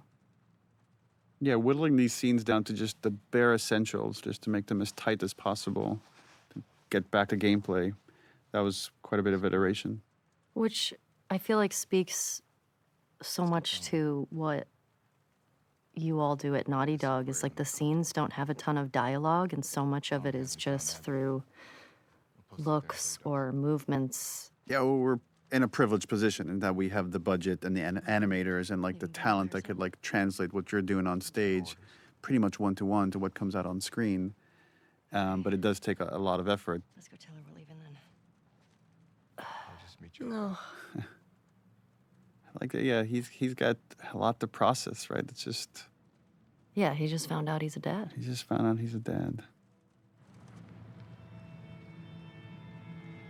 And this is like this goodbye, because any one of these excursions, you might not come back. And Ellie's surrounded by all these people that want to support her, and they don't quite understand the darkness of the obsession. I need you to lock the door for us. How do you leave that little punum behind? I know. Look at her.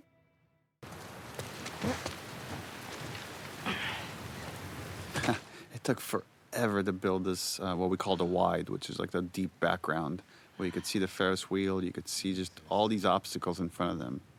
How are we crossing this? We could use that road. You could see WLF vehicles on that highway. And again, when you're acting in this, you don't see anything. So then you're just kind of doing gestures, and then based on what your head is looking at, we build an environment around that. Come on. This way.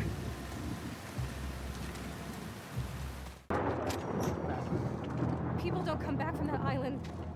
The roughest scene in the game? Ugh. One of them. I'm not fucking going there. Then don't. Ashley Birch, Patrick Fugit.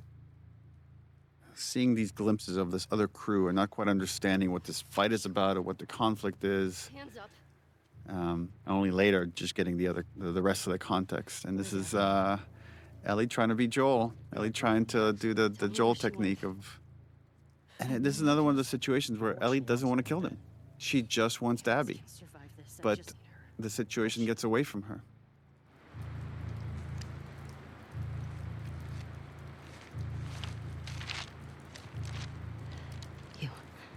that she's just on razor's edge of just her emotions completely taken over. Yeah, she definitely doesn't quite, because she's inexperienced in this type of behavior, she doesn't quite have the calm, cool, and collected way of doing it like Joel did. Yeah, and we wanted in this exploration of, you know, the pursuit of justice at any cost, that to show that there's always a cost. And, you know, in the cycle of violence, there's often unintended consequences. And the idea that Ellie inadvertently kills a pregnant woman just felt like a great metaphor for that. But it definitely horrified some of the people at the studio that heard this pitch. Yeah.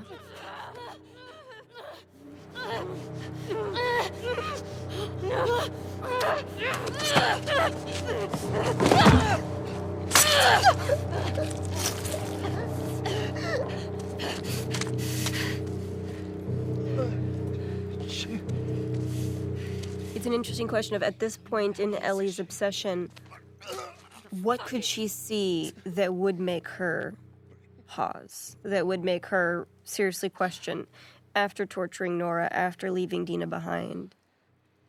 Well, You need something big Yeah. to wake her up. And I love how you play this panic attack right here. And just the audio design for it as well. And we do this trick when Tommy comes in. We actually recorded a line with Troy, so she hears Joel for like a split second. So you show like all these things are just interconnected in her mind now, all these like traumatic events.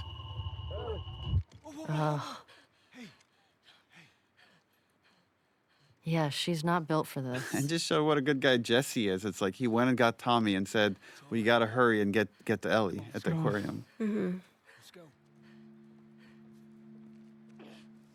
And this was another like clue chain thing we needed to do to set up for later with Abby, is the idea that Ellie has this map, and in the chaos of this whole moment, she dropped it and didn't even realize it.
And this is where the obsession completely takes over, where it's like we can go for Tommy or we can go for Abby, but we can't do both. And Ellie rationalizes that going after Abby would be the better choice. The marina through here. No, we're taking their boat. You heard them, right? They're talking about Tommy. We don't know that. Who else is it gonna be?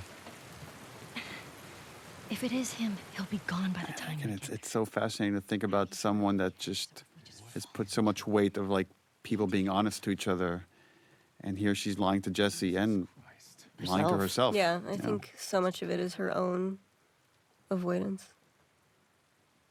You do this, I'm not saying. And now Jesse just sees how dangerous she's become in this obsession, and she's losing even him, and it's so hard to lose Jesse.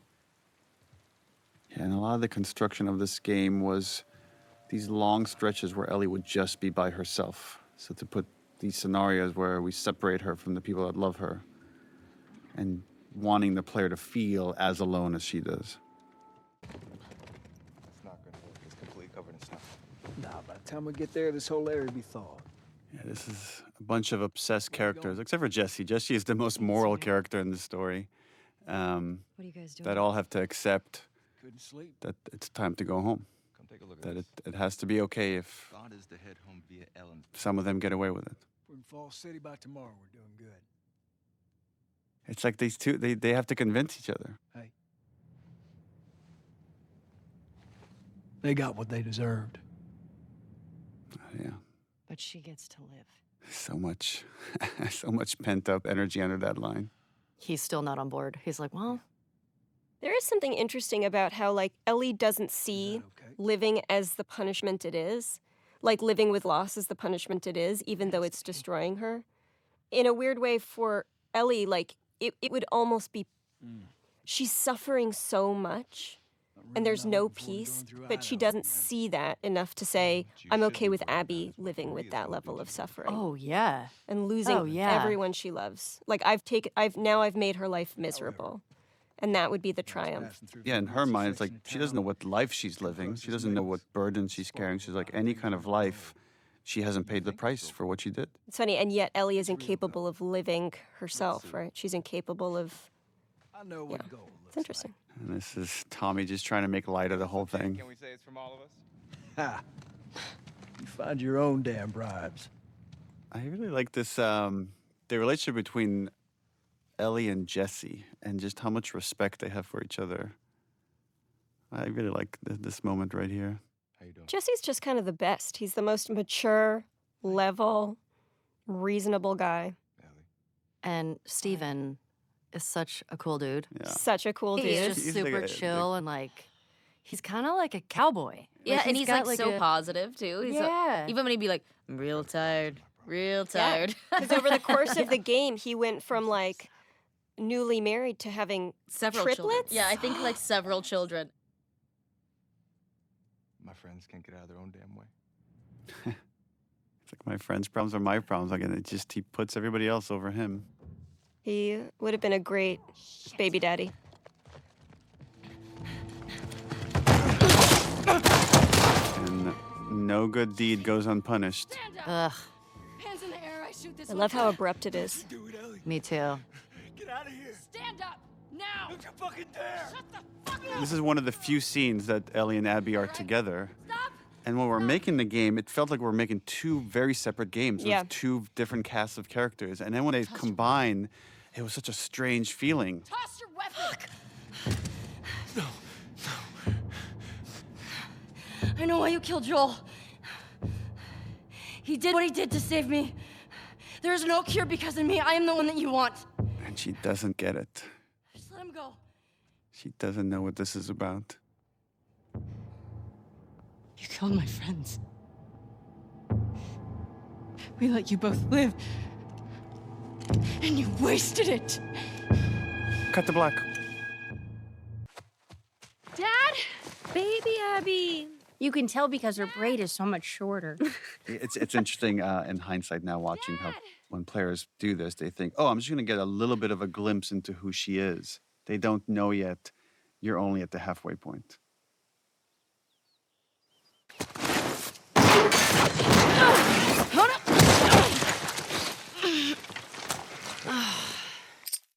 Abs? And we're about to introduce Jerry the surgeon, played by Derek Phillips, who voiced the surgeon in the first game. Right there. Another fun fact is we originally cast him as Henry before we decided to drastically change those characters, and then gave him the role of the surgeon. Believe it or not, they actually care about your safety. These woods are But that's before you knew that the second game was happening at all. Yeah. right on the other side of those trees. And? She's due any day now. We'll just check on her and then we'll head back. I promise. I like this role reversal where she's more the adult in this relationship. See? You're probably thinking about this surgeon that doesn't have much to do until Ellie shows up. Oh, shit. Abs.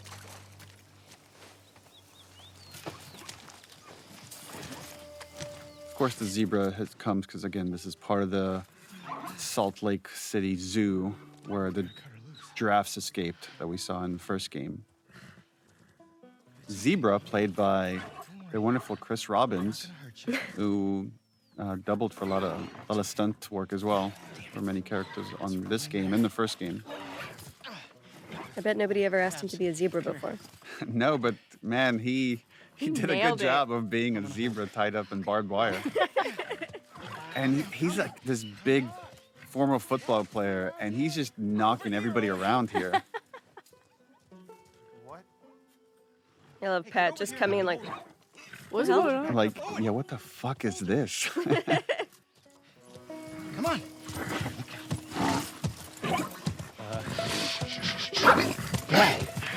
You got it tight?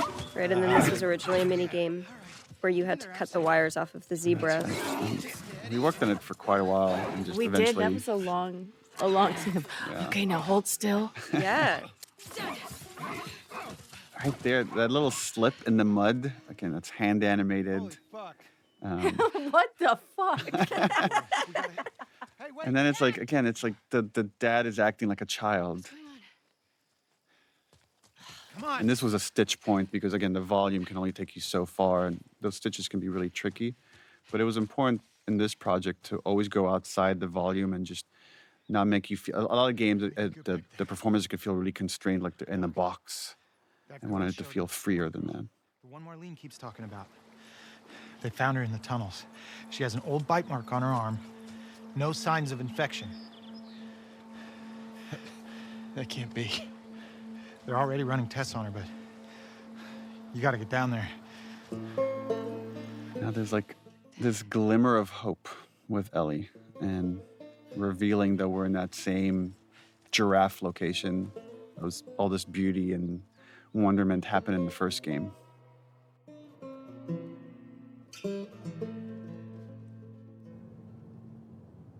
We always stick to the POV of the character you're playing as.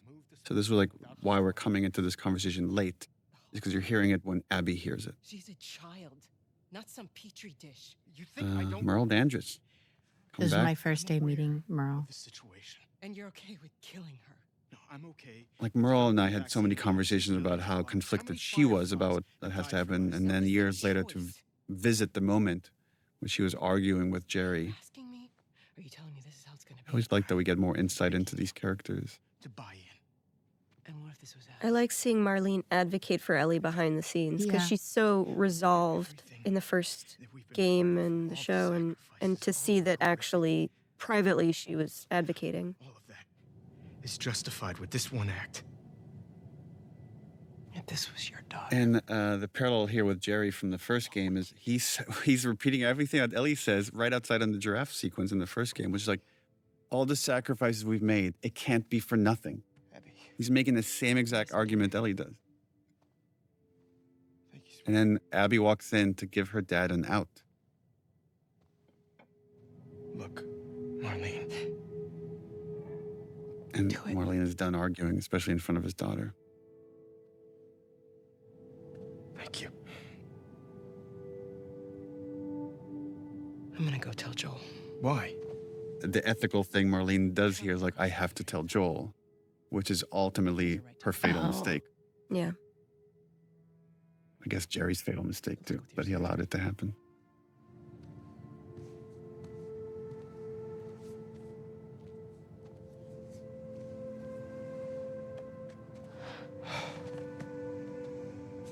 You're doing the right thing. She sees how conflicted her dad is, and she tries to tell him it would be okay. I would want you to do it to me. And he can never admit that he wouldn't. You don't think so? Well, I think he would. that's what I love about this. It's like, but he never says it. Yeah, he just kind of has that look of, Maybe he's just glad that it's not her. Yeah.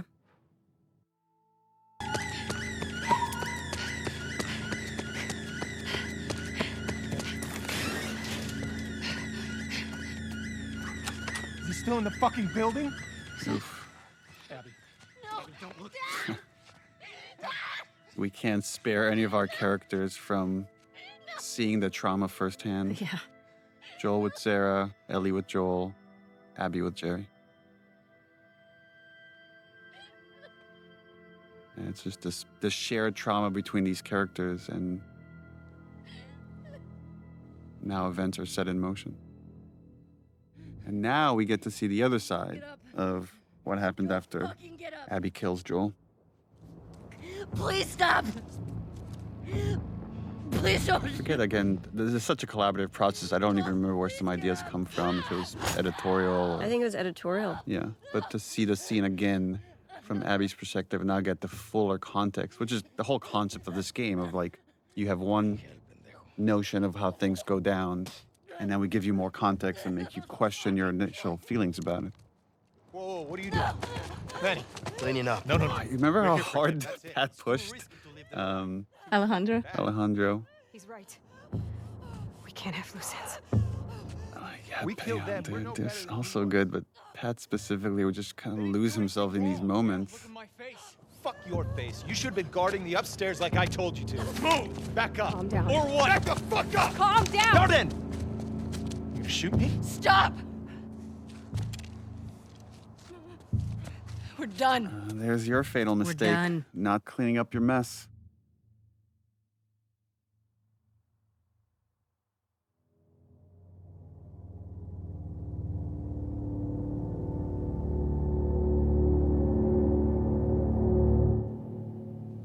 And now, back to day one.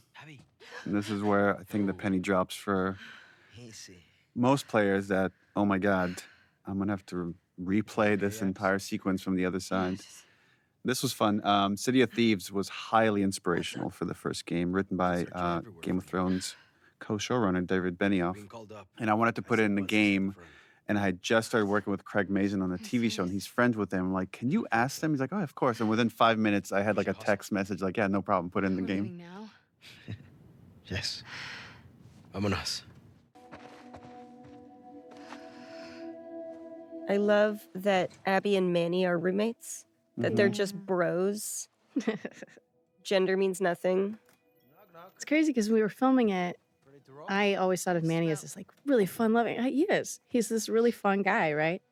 I hadn't even like registered the fact that he had in that scene, like he had spit on Joel. And so when I played it and he had done that, I was so angry at the character that it took so long to remember that he was a cool guy. A cool guy. Why would it be up to Owen? The irony that Ashley Birch, who plays Mel, has to play pregnant, while you, Laura Bailey, were pregnant.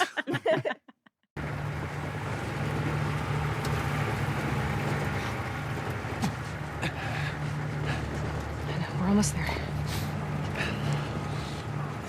From a writing standpoint, this is hard, because we're introducing a brand new cast of characters that we're asking you to care about, and we're building a mission that a quest about Owen that's not really related to the revenge quest you just played half the game with. But there's just a lot of track we have to lay to then get the interesting payoffs.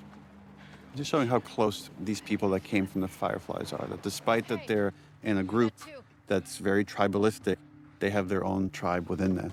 And they can be very upset with each other, but there's a protectiveness of their own group. This was hard on the dev side of, we captured a scene and we're like, okay, here you see a tower, now you're gonna pass the gate. And then we had to build all this real estate of this drive that's based on how much performance we have from you all. Oh, God, I didn't even think about that. Yeah. And we iterated a lot on just this layout and this turn and like, okay, when should the truck stop? And then they have to add all the secondary motion to you all, like, because we're not an actual truck when we shoot this. But we all just kind of did this little shimmy shake as we were in that. But we did shoot this with Roach, the dog. Roach the dog, we did. Remember when Roach would come on set? In his mocap suit? And in his mocap suit, playing Alice. And the whole set would just... Right, fall in love Just with take Roach. pictures, just take selfies with Roach. That's seriously, like, Roach days were just... They were the best days. They were the best. Neil, do you remember there was originally a storyline where Mel was actually closer with Jerry because they worked so closely together, and there was like some level of contention, historical contention between Mel and Abby for his affection. Right. And we scrapped that because Mel needed to be so likable because she's such a hindrance to Abby's happiness. Who's in that body bag?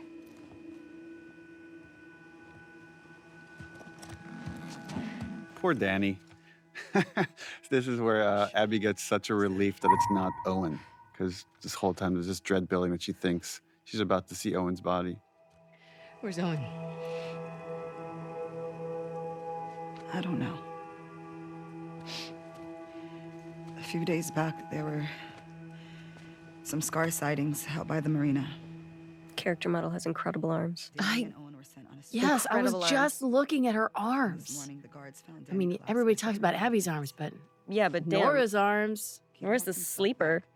With a bullet in his stomach. In this scene, we finally establish what's about to become Abby's next goal, which is rescue Owen. And we come back to the theme of this this series, which is love. But he gave me that fucking look, and then he told me to keep quiet about it. This is one more example of the tribe within the tribe of she's telling them stuff they should not know.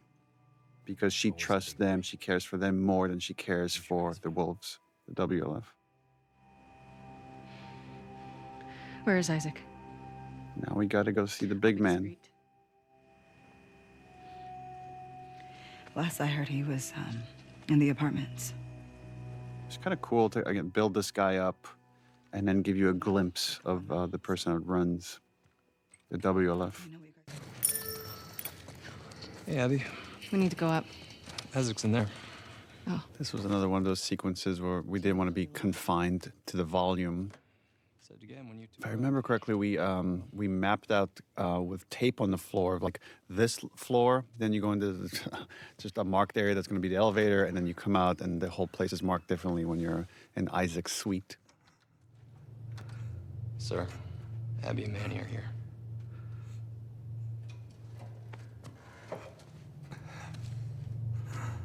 And here we have the fantastic and very scary Jeffrey Wright.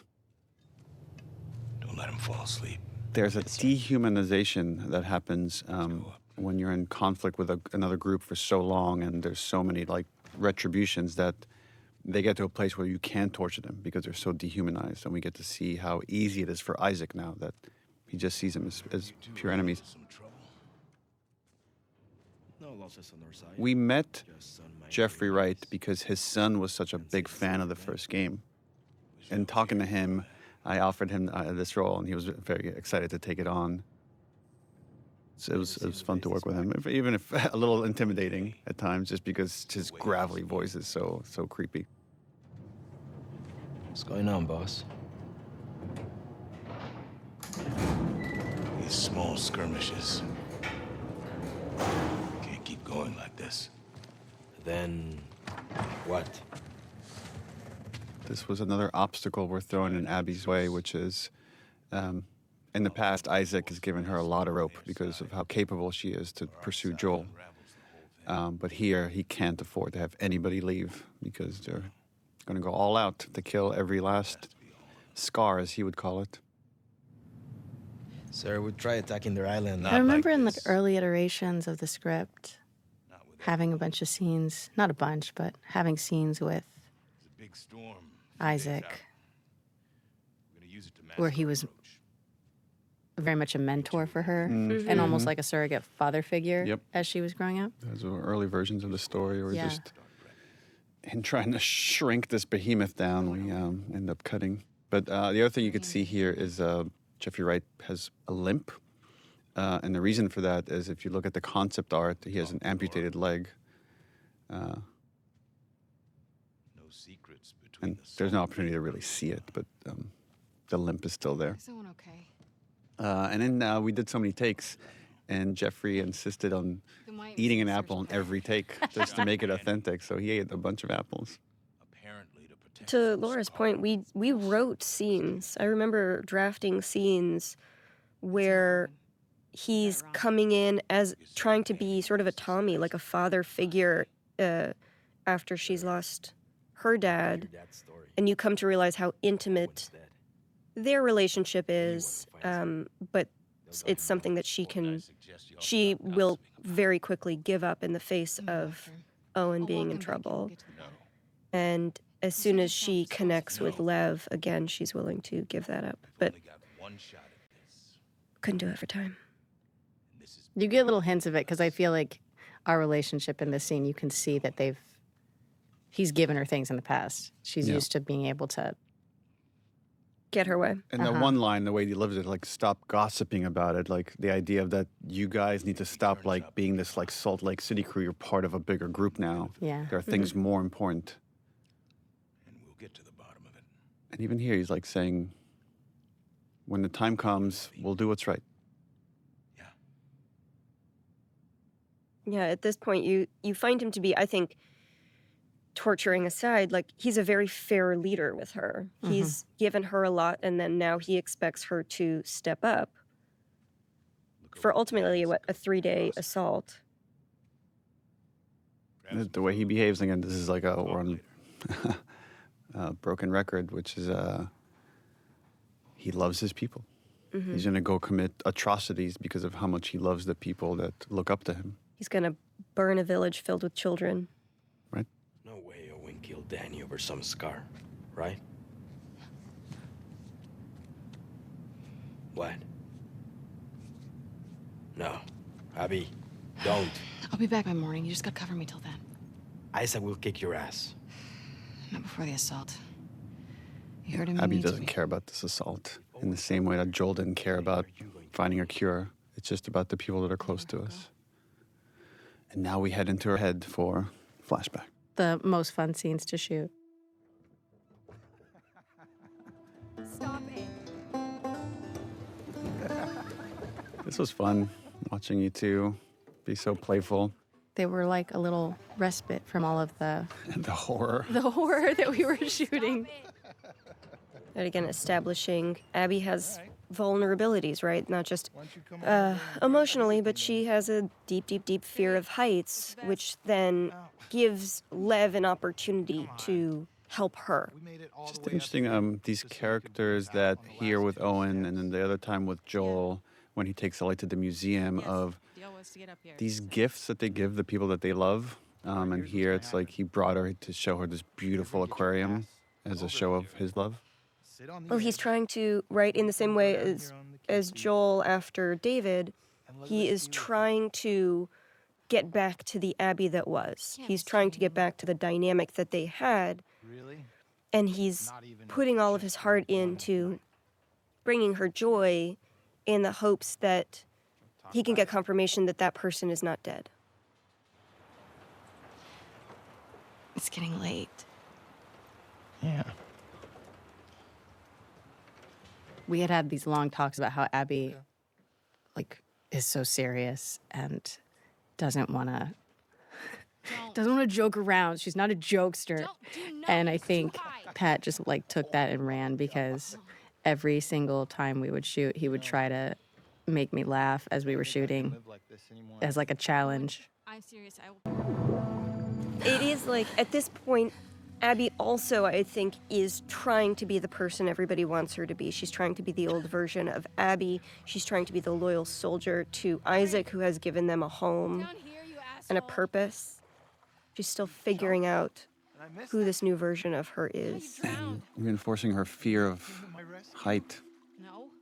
When we shot that, though, do you remember how pregnant I was? Remember how terrified I was because you're jumping off this, like, 2-foot platform. It had to be. It was higher than 2 feet, right? 3 Tell feet. me it was higher than 3 2 feet. feet. But then every time you landed hard on the ground, I'm like, oh my God, a baby's gonna fall out of her.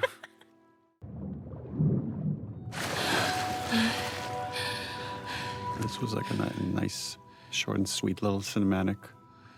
Also a fun thing to shoot when you're, like, coming up from underwater.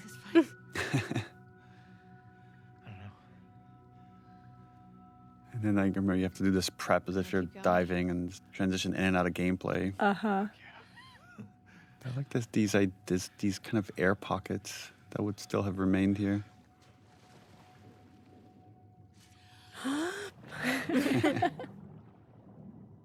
As you held your breath a lot while Yes. shooting some of these scenes. I love this scene. Yeah, this whole sequence is for this scene. Like, but poor Owen loves Abby so much, and she's just so stuck with this, well, grief, I guess, that she can't let go. The injustice that she can't let go. You could argue that what Owen is going through is a smaller version of what Abby is going through, right? Like, he's in love with this girl. He's fixated on her. He's ready to go on this journey with her and risk things for her, and all he wants in return is a little bit of love. And she just can't. She can't. This is just, she's not the person she was anymore. It's this notion that somehow if she's happy, she's disrespecting the loss of her father. Yeah. You want me to slow down? No. She can't allow herself to be too happy. Is it this? And he's still trying to make light of it. Look at him. He's so cute. We're disgusted by it. Patrick Fugit is a very charming man. Very. I'm sorry. Don't be sorry. Talk to me. Just let him in. I know all the leads have dried up, but Joel's still out there, you know? I know. And we get the sense that this is not the first time they're having this conversation. No, this is the end of their intimate relationship, right? He's Yeah. going to try and move on This with is Mel. It's not going to work out. this is the breakup scene. Not how he envisioned this moment going, I have No. a feeling. I like kind of this idea, like, look what I brought you. I brought you underwater. What else can I do? There are seals swimming around. It's just not enough. So sad. I mean, it's very much a parallel to what we see a much worse version of this in Ellie on the Farm with Dina. Yeah. I'm sorry. I told you already. Don't be sorry.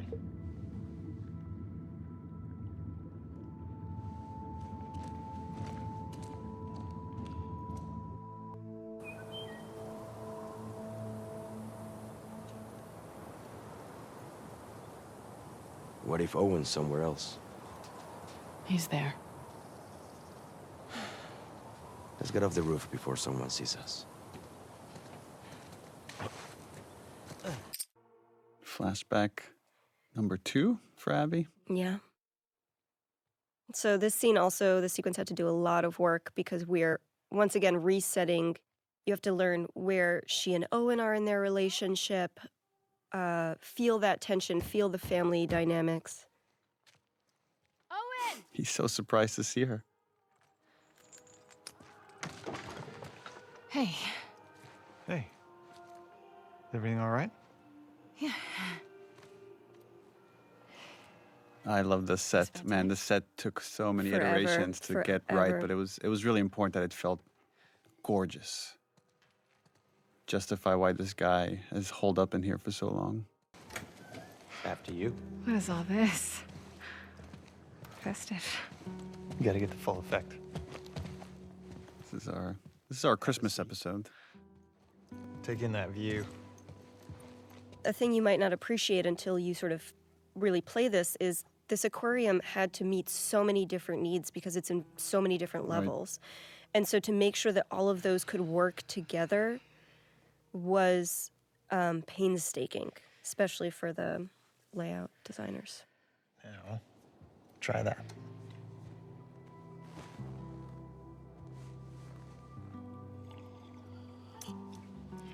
Well? The view is nice. Oh, whatever. Philistine. You want me to lie? Yes, obviously.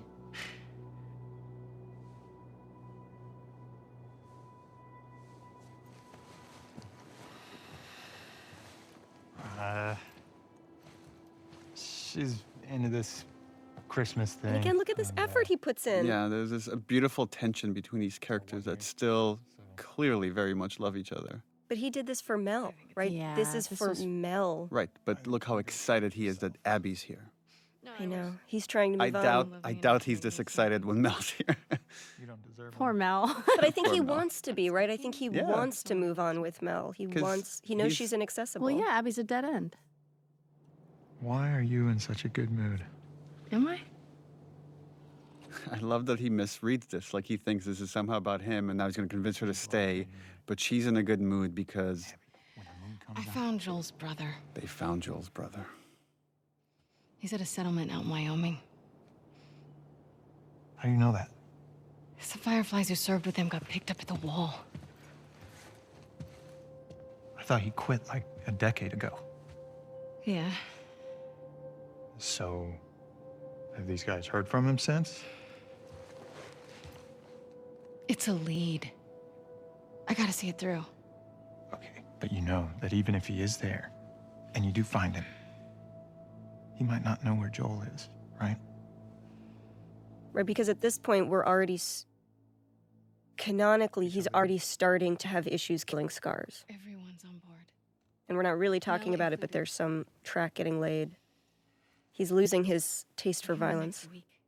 I like that he was the last person that she went to go talk to about That many this. people go off base. He already did. Bullshit.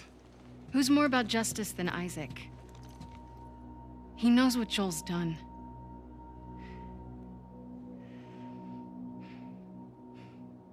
Hey. We're doing this together, right? I love that look. It's like, you promised me. If we get like any clue, you promised me. He doesn't want to be the last holdout. But he's like Jesse. He's never not gonna go if his people are going. Oh. The Paris sequence. This scene. Oh, yes. Was this one of the first things we Yes, shot? yeah, because it was for Paris Games Yeah. Week. Paris Games Week, yeah. We shot this way in advance. I think it was like a day or two before we shot this that I'm like, we could do this all as one shot. And like I had sketched out like these kind of storyboards real quick, and then came up with this hazy plan with Matt Neapolitan, our cinematographer for this game. Like take after take of getting dragged by your arms. This was another one where we actually strung Laura up with, we had like two ropes, one that was around your neck to just give you a little bit of tension that you could lean into as much as you wanted, and then another one that held your body up in the air. Yeah. Oh, but man, this was so much work, and like we scrutinized the tiniest details in the scene. When this came out originally, people thought that she was Anna. Anna. That she was Ellie's mom. We were watching the narrative of how Ellie came to be. And these seraphites that at times you might feel sorry for them, and you see them getting tortured, And then see that, you know. Oh, wait a minute.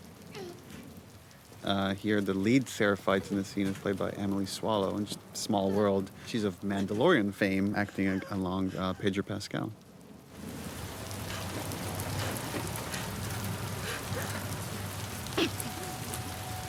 And later we find out this is a bastardization of this thing of like freedom so they may know my love wasn't meant as like disembowel them.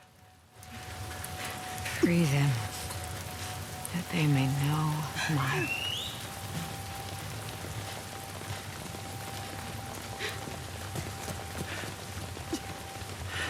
The intro of Victoria Grace plays Yara. Yeah, this scene has a lot of heavy lifting. It's introducing like two major characters of Yara and Lev. Again, this idea that keeps repeating in this story of like the tribe within a tribe, that even though these are all Abby's enemies, Seraphites, somehow they have it in for these two kids. And again, this is one of those weird opportunities. I know it sounds dark, but like in seeing the violence against these kids, it's much easier to immediately understand why Abby makes the choices she makes. They may be their enemy, but these are kids getting hurt. Lighting a scene is really hard.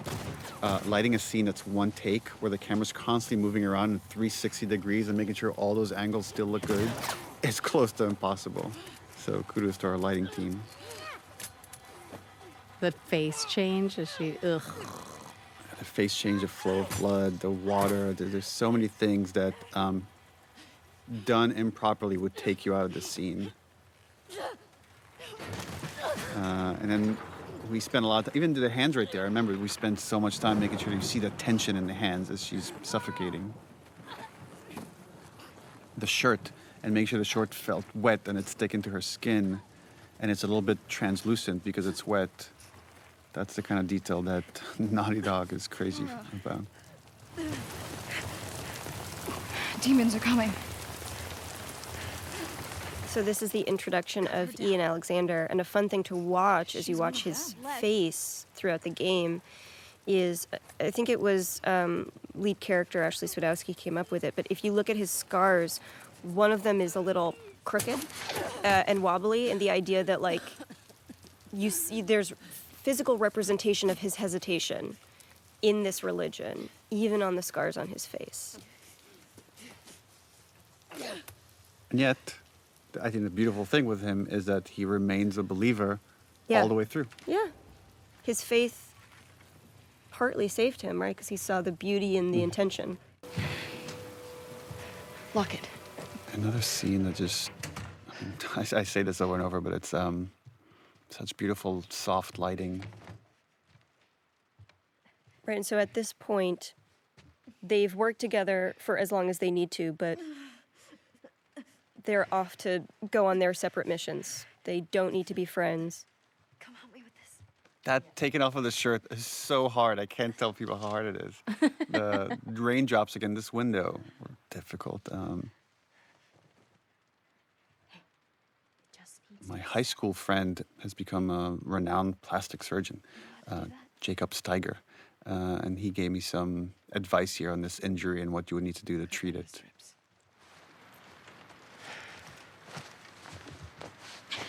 Right, and this is also a reminder that while Abby took a different path, she comes from doctors, from care.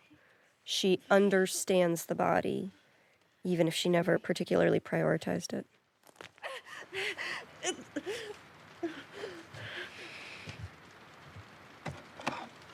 Victoria and Ian were great in this. Just how Ian has to play both being scared for his sister and just angry at this wolf that he has to work with.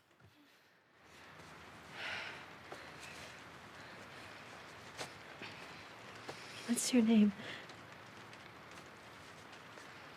This is a recurring theme throughout both games, that the idea of giving someone's name is a way to show you trust them. Thanks for cutting me down. I love this theme again.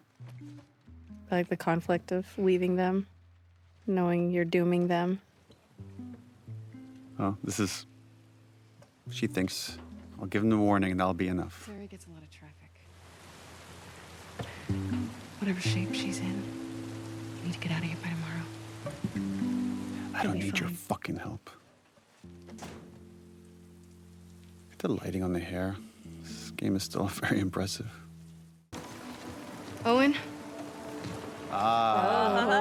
This scene turned out to be a bit more controversial than we anticipated. The irony here is, as much as this is the counterpoint sex scene to Ellie's sex scene, we don't, I guess we do show a little more. We show a little bit more. Yeah. Well, we'll get to that in a second, but I love this interplay between you two. And I see. yeah, we really wanted to give Pat something meaty. And this monologue, which he just, for my money, knocked it out of the park. Danny's dead. Of like visualizing this moment where he just can't do this violent thing anymore. It's not him. You want to tell me what happened? I like that she's been strung up and beaten and almost killed, and none of that's important right now. Camp. It's just a couple scars and. I just got to come in and sit down and watch him work. And he goes down, and his weapon's right and this there. idea of the tribe within a tribe, and Doesn't go for it. there's no secrets between these two. Instead, he turns to me. And he's old.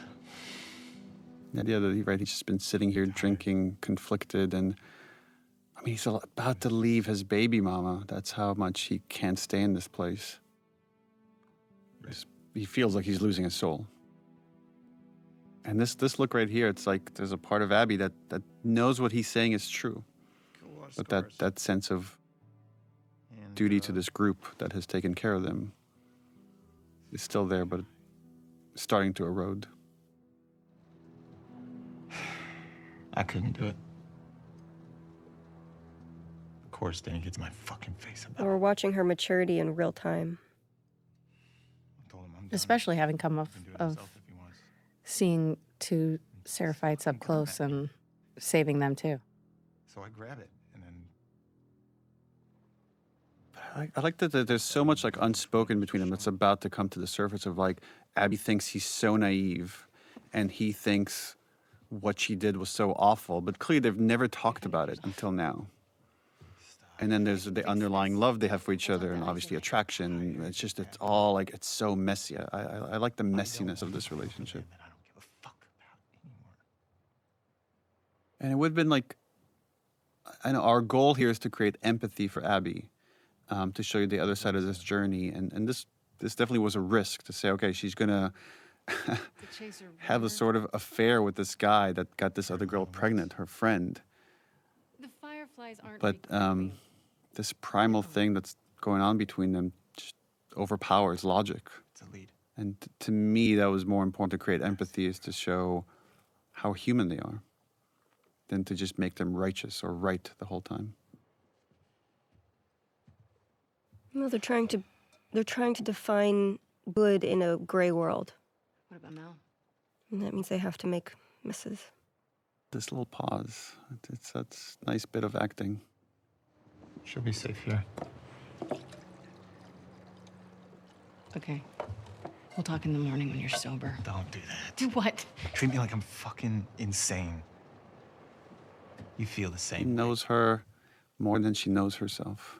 If the fireflies are in Santa Barbara, I go the opposite fucking direction. And the resentment that she has for the fireflies, because in her mind, that's part of the reason her dad died, is... What? They failed her. Yeah. They failed in every way. Yeah. Sorry I grew up. You should try it. It's just the insulting and just... Oh yeah, how do I do that? This notion that's like your best friends can hurt you the most. Cut into them? I could torture them until they're crying, you know? And the flash of violence here, of anger, is like... Abby never talks about it, but clearly she is haunted by what she did to Joel. Yeah. And he's finally seeing that. Yeah, and then once they touch, it's over. I think they're both incredibly lonely characters. Yeah. Yeah, he's in this other relationship, but clearly he's lonely, and he's been longing for her. And I know people ask this question, why show this? Why you could end the scene right here. I disagree, though. But I disagree as well, because I think it's important to show the conflict. vulnerability, how vulnerable these characters can be with each other. But there's also, again, it's messy and dirty and loving and a little violent at the same time. My philosophy on sex scenes is you should take them to the point where you've gotten all the information needed or the emotional evolutions needed. And in this case, I think you needed to see her conflicted and give in. Yeah, surrender to the moment.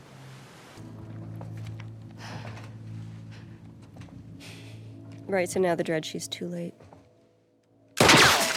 Don't come any closer. It's me.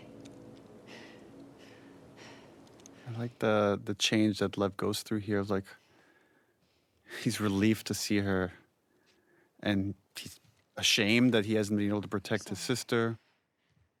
I really like her trigger etiquette. She took her finger off that trigger as soon as she heard his voice. Classy. Good job, Laura. Good job, Laura. There's this little bit of storytelling of the jacket on top of her, that now she's feverish.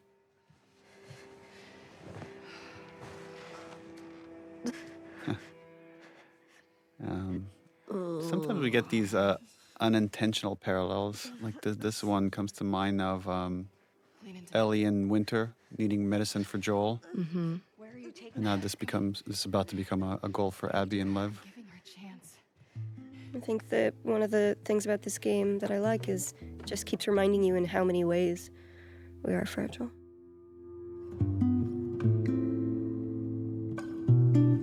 Owen! This is one of the things I did for Owen! training when I started working out for Abby. My husband Travis got me a 100-pound sandbag. Have to carry. And I had to carry it. Oh, damn. And then I got pregnant. Put the phone down, it's okay. This is a neat moment, right? These dogs have been trained to like tear scars apart, and now they're here. Lev, lower the bow. It's okay. Abby, who are these kids? They saved my life. I mean, this is probably the first time they've ever come this close to seraphites without fighting them. I wonder if Owen right now is thinking, like, I mean, I said not kill them. We don't have to, like, fucking go this far. It wasn't me. It wasn't me. Mel's like, yeah, right. Slow down.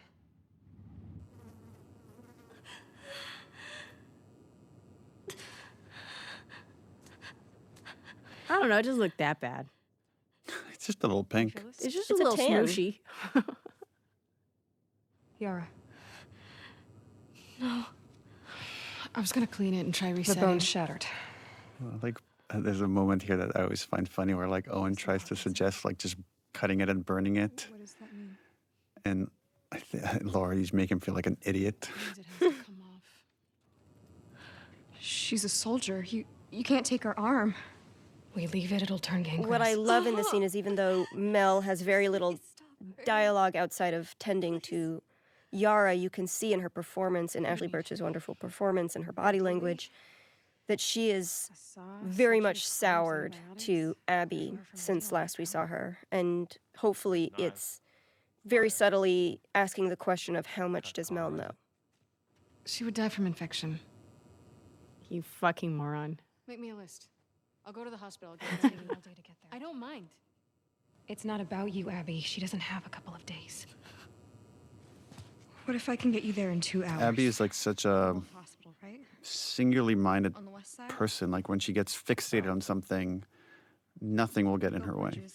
I don't know anyone else like that. High up. It's how we get around the flooding and you people.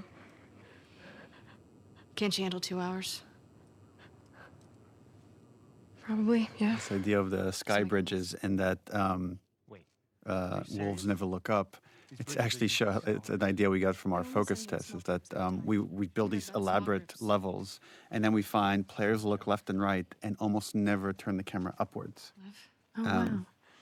So this idea that they're patrolling these streets and they never look up to see these secret paths that the seraphites are using.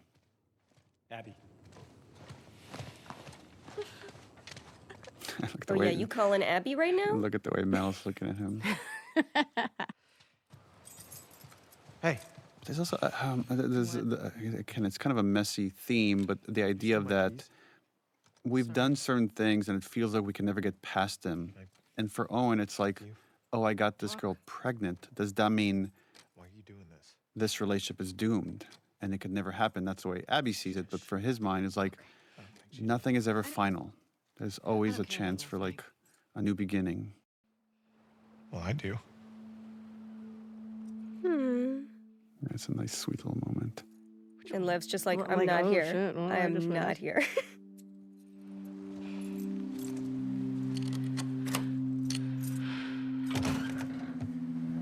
Yeah, there's so much unsaid that, again, we have the privilege of Naughty Dog being able to capture such small nuances of your performance that we don't have to rely on dialogue as much. Hold on! Oh my god! Oh my god!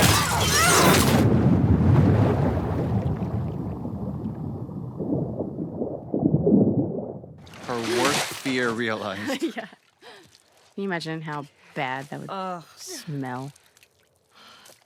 I like that Abby is like, let me recover from near death. And Lev's like, I'm good, let's go. And he's just staring just at her bounces. awkwardly. It was so great on the stage. looking up and just seeing him. Can I get a minute? Please. Okay, but I'm gonna keep staring at you awkwardly. Yeah, I'm not gonna. Just back up one step. The sequence between Abby and Lev used to be shorter, significantly shorter, and Lev used to be the one that died and Yara survived. And it's because we saw the dynamic between you two. Oh, that really? It caused us to have this ripple effect that changed the story and eventually led to us changing the ending and having Abby survive. What? Really? Spores. Masks on. So this is my favorite level in the whole game. And narratively, this level had to do a lot of work, not just because, We were on the run. hey, now we're going to learn more about Seraphite culture and what this is and who Lev is. But this level has to ultimately earn Abby's willingness to walk away from the wolves. If you die, I'll be stuck here. Better start praying I make it. She has I to. She like has to build love. The banter that's forming between these two characters. As they get more comfortable with each other, they're okay insulting each other in this funny way.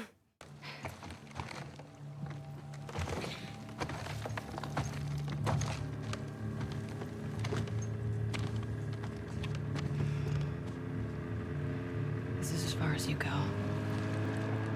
But wait, why? Because they want to kill you. I like that he has no idea what backgammon is. What's backgammon? It's an interesting dynamic because he's been so secluded from the world. He knows even less than Ellie did in the first game. Which makes you think about, like, you know, if we were to come back years later, people that would be born years and years later, like, just the world we know seems more and more distant. Hey. VITA girl. Abby. Oh. Now from the other side. They got you out here too. Yeah, what a haul. I need some medical supplies. Can you put me where I'm supposed to? Abby, just checked in with Isaac.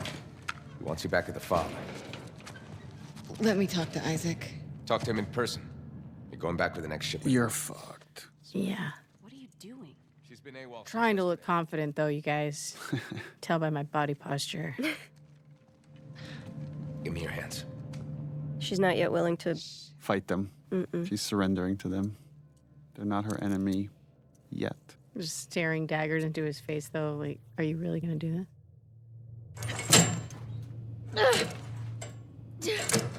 Hey!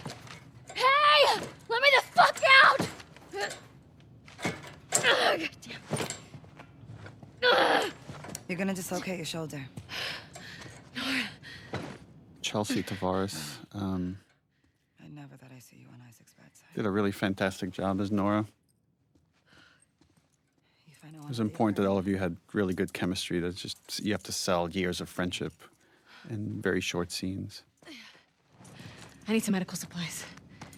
Why? What happened to him? And again, this just myopic focus. Compartment syndrome. Bashed forearm. You're not treating him, are you?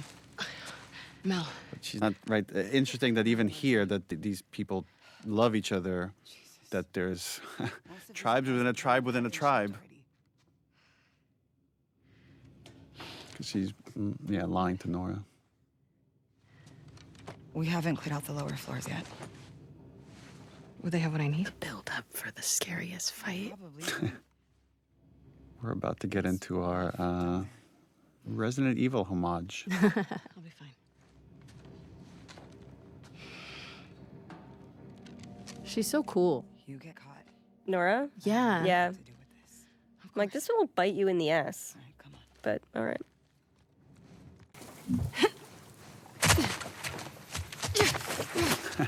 Like that she's ready to pummel whoever it is that grabbed her.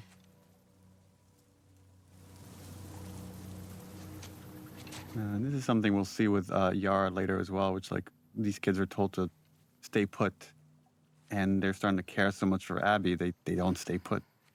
They're all looking for you. What did you do? Nothing. I told you to stay put. I couldn't. Your friends are all over the place. I really like the glue that happens between this scene and the next, and showing this river rapids ride, and it has very much this Apocalypse Now feeling that you're cruising through a war-torn area.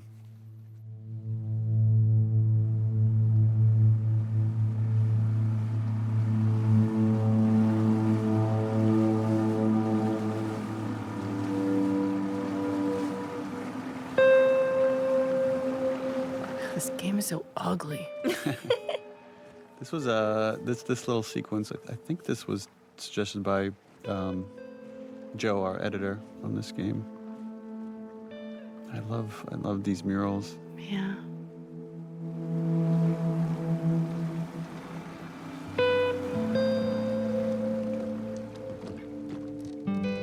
Sometimes these like kind of connecting shots I find really beautiful. Just giving you a little bit of a gap in time.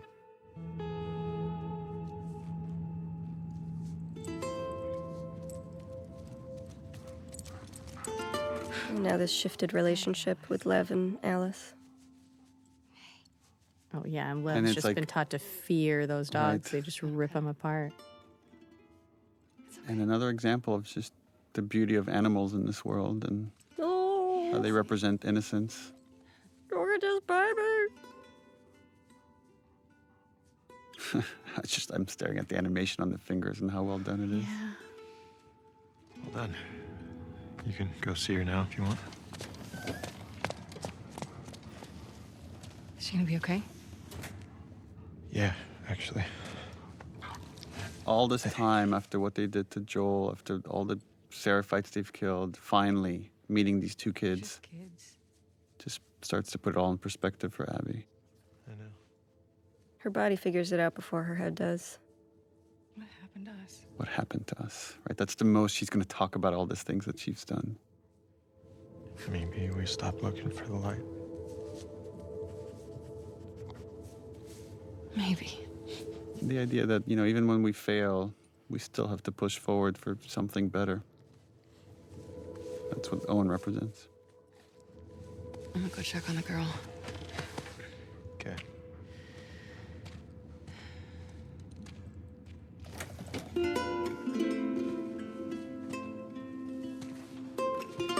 Something so beautiful and sad here when we reveal the missing arm and this exchange of a smile between these two characters.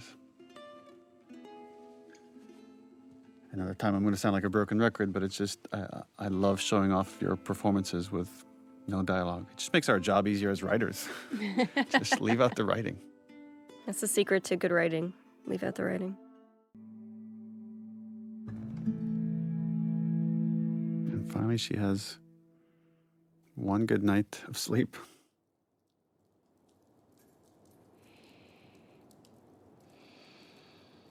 Yeah, but consciousness is about to slap her in the face.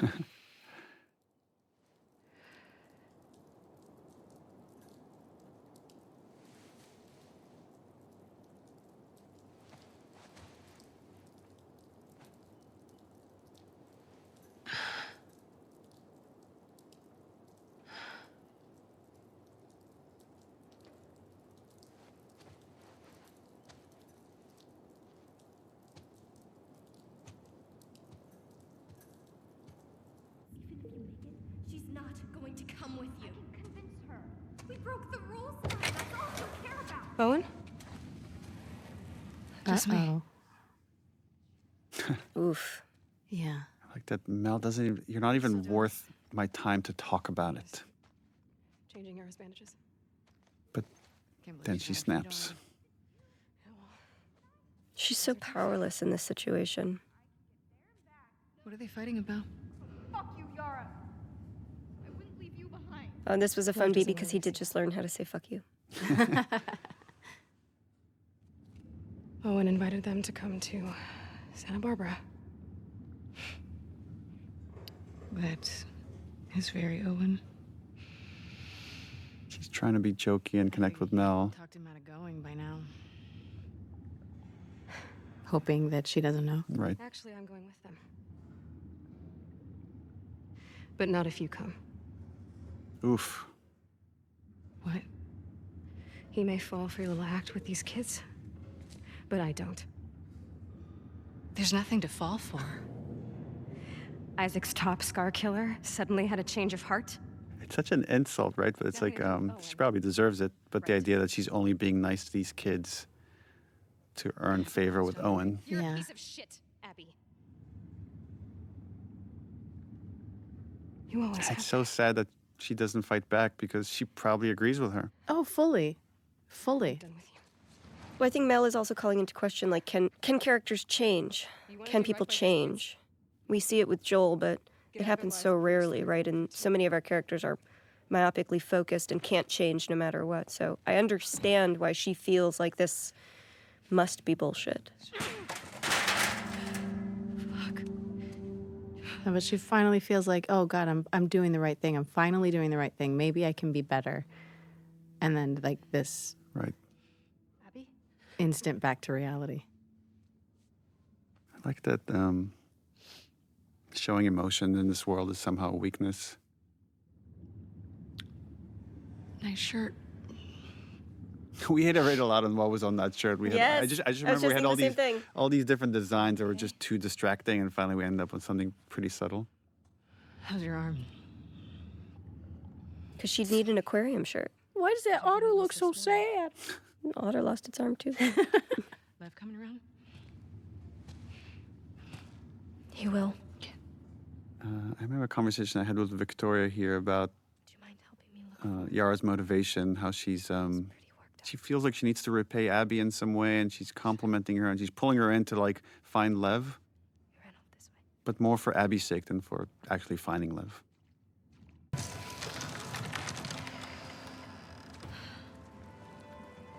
Oh, this was a tough one to write. Oh yeah. How is he doing this? Hey, do you think maybe he could convince your mom? If she saw him like this, she'd strangle him with her bare hands.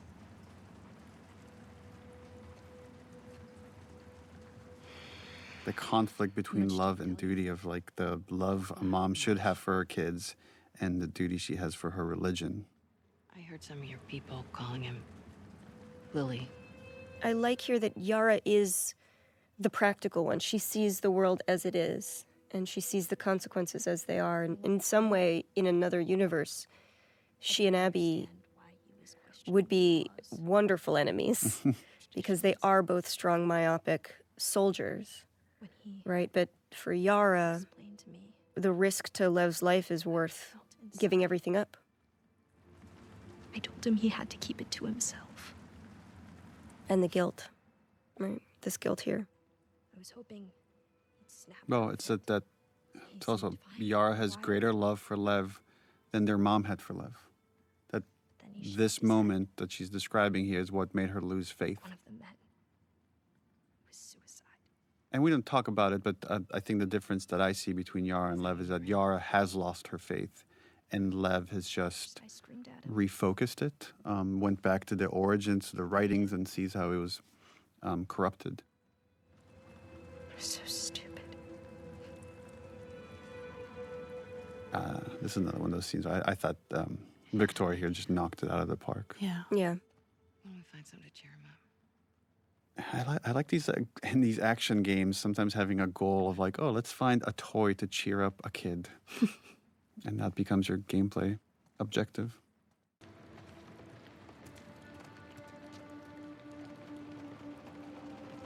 What about this? It's perfect. Mel's Another brilliant thing Ashley Swadowski sort of conceived of is you watch the kids visually change and move away from scars over the course of this game. So here we see Yara is now dressed like a civilian, but she still wears the braids. Sorry, I didn't realize you owned everything in the aquarium. She's not fully letting go. My aquarium, my stuff. I'm just kidding. Take whatever you want. You can't. Have you seen Lev? Yeah. Who's down Yeah, we're about to get into this conversation of, I mean, they're talking about their relationship, but thematically there's greater stuff here, which is, when are things too late? When have you gone so far that there's no coming back from it? She couldn't tell I was joking. They are very literal. They're literal people. I suck with kids. It's funny he says he sucks with kids, but I think Owen would be a great dad. Oh, I think he'd be an incredible dad. Another world. Coming to Santa Barbara, right? I can't. Why? You know why. he's such an optimist, right? He's about to talk about that.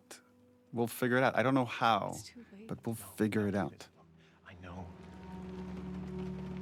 I know it's a fucking mess. I know. But we can choose to be happy. Again, going back to something you said earlier, Neil, but it's like this idea that suffering is the way that we honor the dead. I don't think Abby has fully admitted, like, no, I don't have a right to be happy. There's no. Yeah. Lev! Get back here!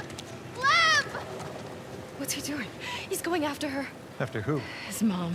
She's gonna kill him, Abby. Is the boat ready? Not yet. How much time do you need?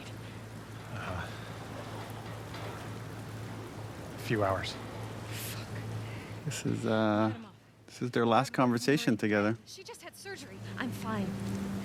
How else am I gonna find him? I'll go with you. Owen? They're heading to the fucking island. Exactly. I'm not gonna let her go by herself.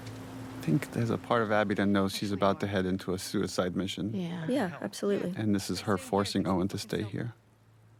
She's really trying. She's trying. The irony is in staying here. She is dooms what- them. She is what abandons them, yeah. Dooms him.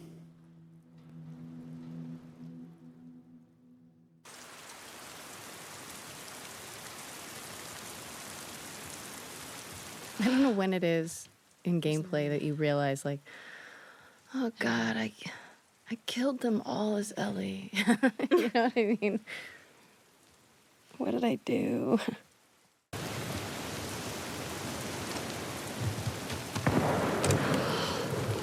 Is that a sniper rifle? Uh-oh. Stay on the dock. I'll go get a boat and pick you up here. No, I can help. Not with this. Girl, you have one arm. She is so tough. She's badass. But yeah, Abby doesn't want any more blood on her hands. So just like with Owen, she wants Yara to stay behind. Get down! Abby, what the fuck? Manny? You by yourself? Yeah. I like the dynamic between Abby and Manny. Sniper's a fucking bro. Just a couple of bros. A couple of bros. We were supposed to hit the island tonight. Then this pendejo showed up. Tommy's so I sent the cool. guy to call for help. It's so interesting how very few players guessed that this was Tommy right Oh, here. really? Yeah. I need one of those boats. Now. Just because it's been so long and you forget about there's a whole other cast of characters that are on this island, and now these two stories are starting to merge. Right, at first it feels coincidental, like, oh, she just happens on Manny. It's like, no, Manny was targeted. Stay low. The revelation, it's Tommy. What? No wonder he was so good. Like, oh right, this whole other game that's happening finally collides.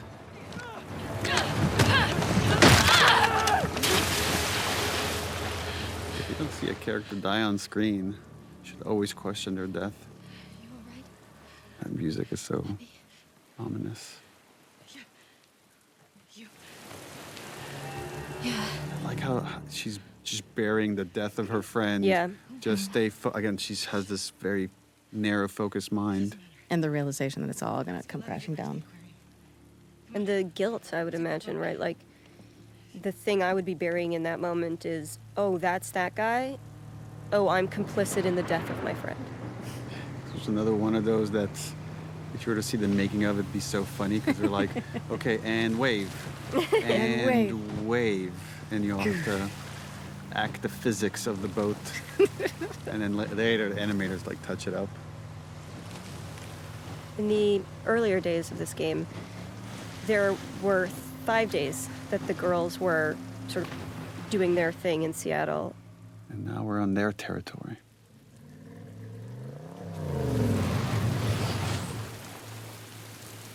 There was a whole day where Ellie would go to Scar Island to give you this opportunity to see them in the same nurturing way that we would see the stadium, where you get to see them take care of their children and their seniors, and you get to see them farming, and you get to see them be human people. But we cut it because ultimately it didn't shift Ellie's journey.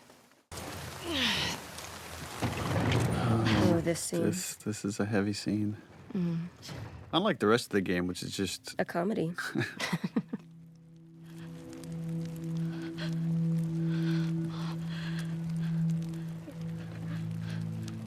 That shift right there for Yara is really nice, of going from grieving to protecting. Consoling, yeah, that's right. Those cuts. And she knew it was going to happen. She knew that's what the outcome was going to be. She started chasing Lev's an optimist. Trying to make her stop. It's just pushing her off of me. She hit the table. With everything that baby Lev has been through in this past week, this is truly the death of his innocence. Now these three have become the us, and the WLF is about to become the them. There's this little connective tissue right here of or this moment of connection between Abby and Lev that I love, that she hands him the bow. Just the exchange, again, this exchange between them. My baby, baby. Sweet baby. All she can do is arm him. This way. Got one! Oh, this is the... Yeah.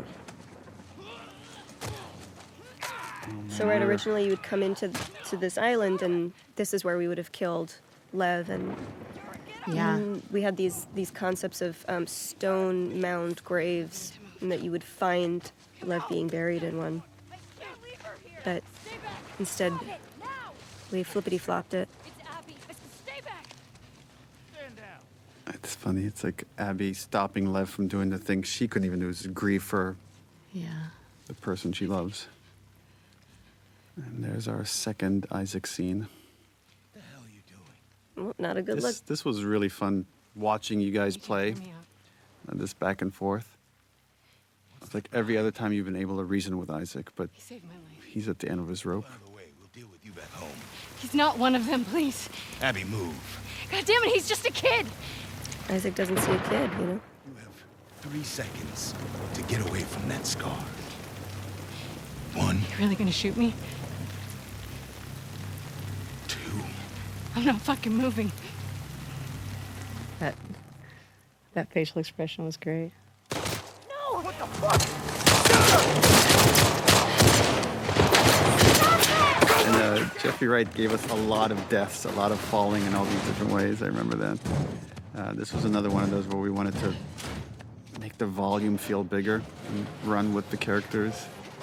And then we had a hard time, I don't know how much you remember, Laura, of like getting this beat to land right here, this exchange between the two characters, until we somehow, I don't remember the exact order of events, but we came up with this line right here. You're my people. Yeah, we were on the stage and it just wasn't quite working.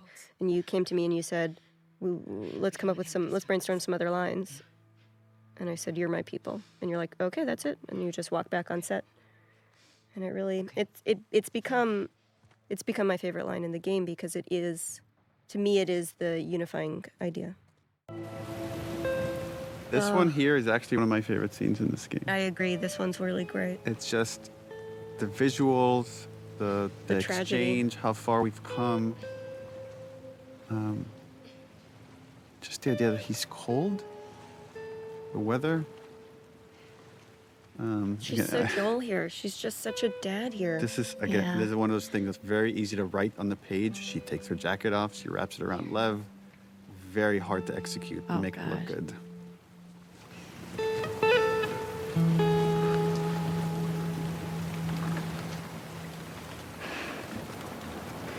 Look how she's looking at him.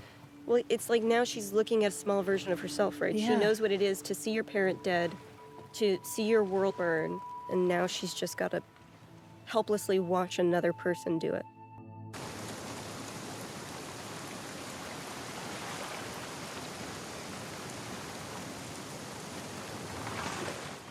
This is, again, where the two stories are barreling into each other. And we have a series of losses.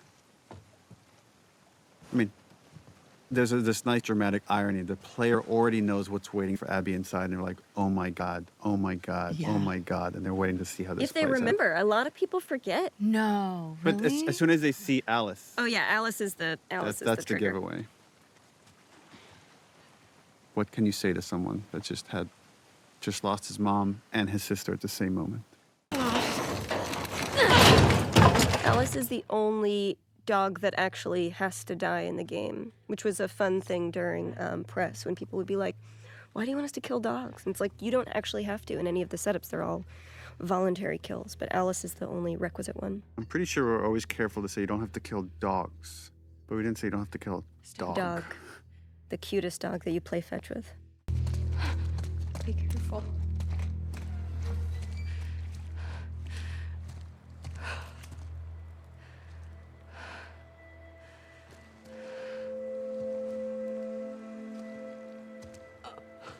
This is, Laura, you make this look very easy, but this is a very hard scene, I think, watching from the outside to act, which is you have to go from grief to pure rage. I think, Hallie, this was your throwing up that you wrote into this scene. Yeah, probably.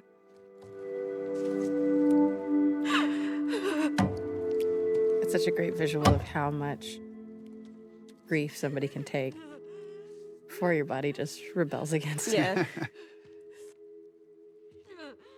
This little, the way he says Abby here. Abby. Almost afraid to show her this might lead to the people that did this. And of course, this was Ellie's mistake of dropping the map here in her panic attack. And and the music is doing a good job of just taking you internally into Abby's head.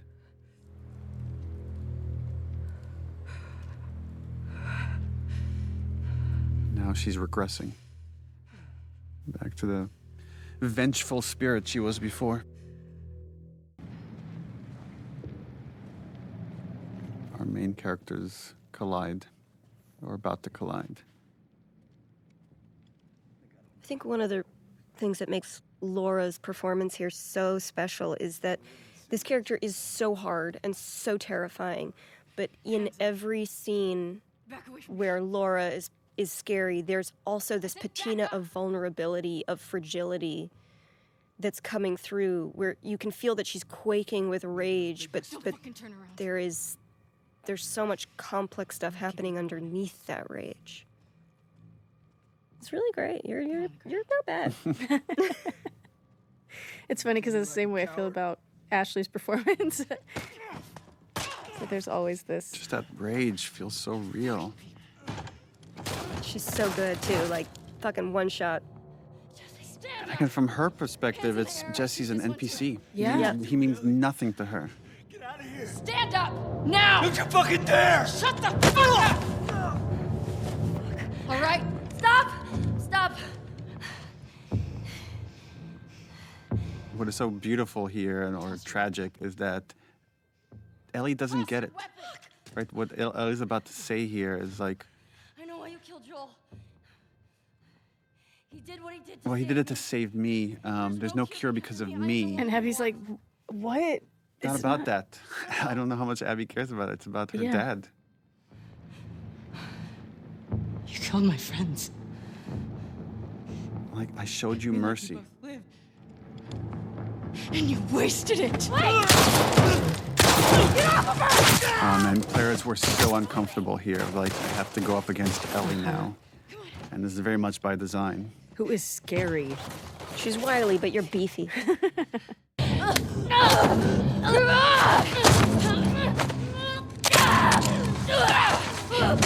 If I remember correctly, Ashley, we had you like have water in your mouth when you delivered some of the lines here, because your mouth is meant to be filled with blood. Yes. Wow. Okay, because I remember I was, as my usual, I was like, why am I just laying here? I would try everything I could to try to get up and go save her.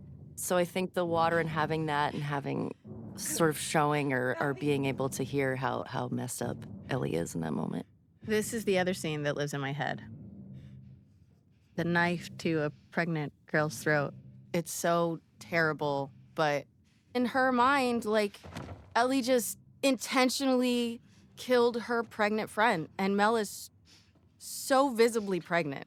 And the fact that Abby does not kill them shows that she's kind of in a little bit of a better mental place, I think, than Ellie is. Yeah, Well, she's she's grown also a got little her bit. moral compass, like, yes, right in front of her. Yeah. Well, there's like Yeah. two versions of love right in front of her. One Yeah. is a destructive one of like wanting to do justice by the people that I've lost, and the other one is wanting to do right by this kid that I've come to be their protector. And she Who's already chooses. seen too much violence, who's already experienced too much wrath, right? It's like, he needs peace.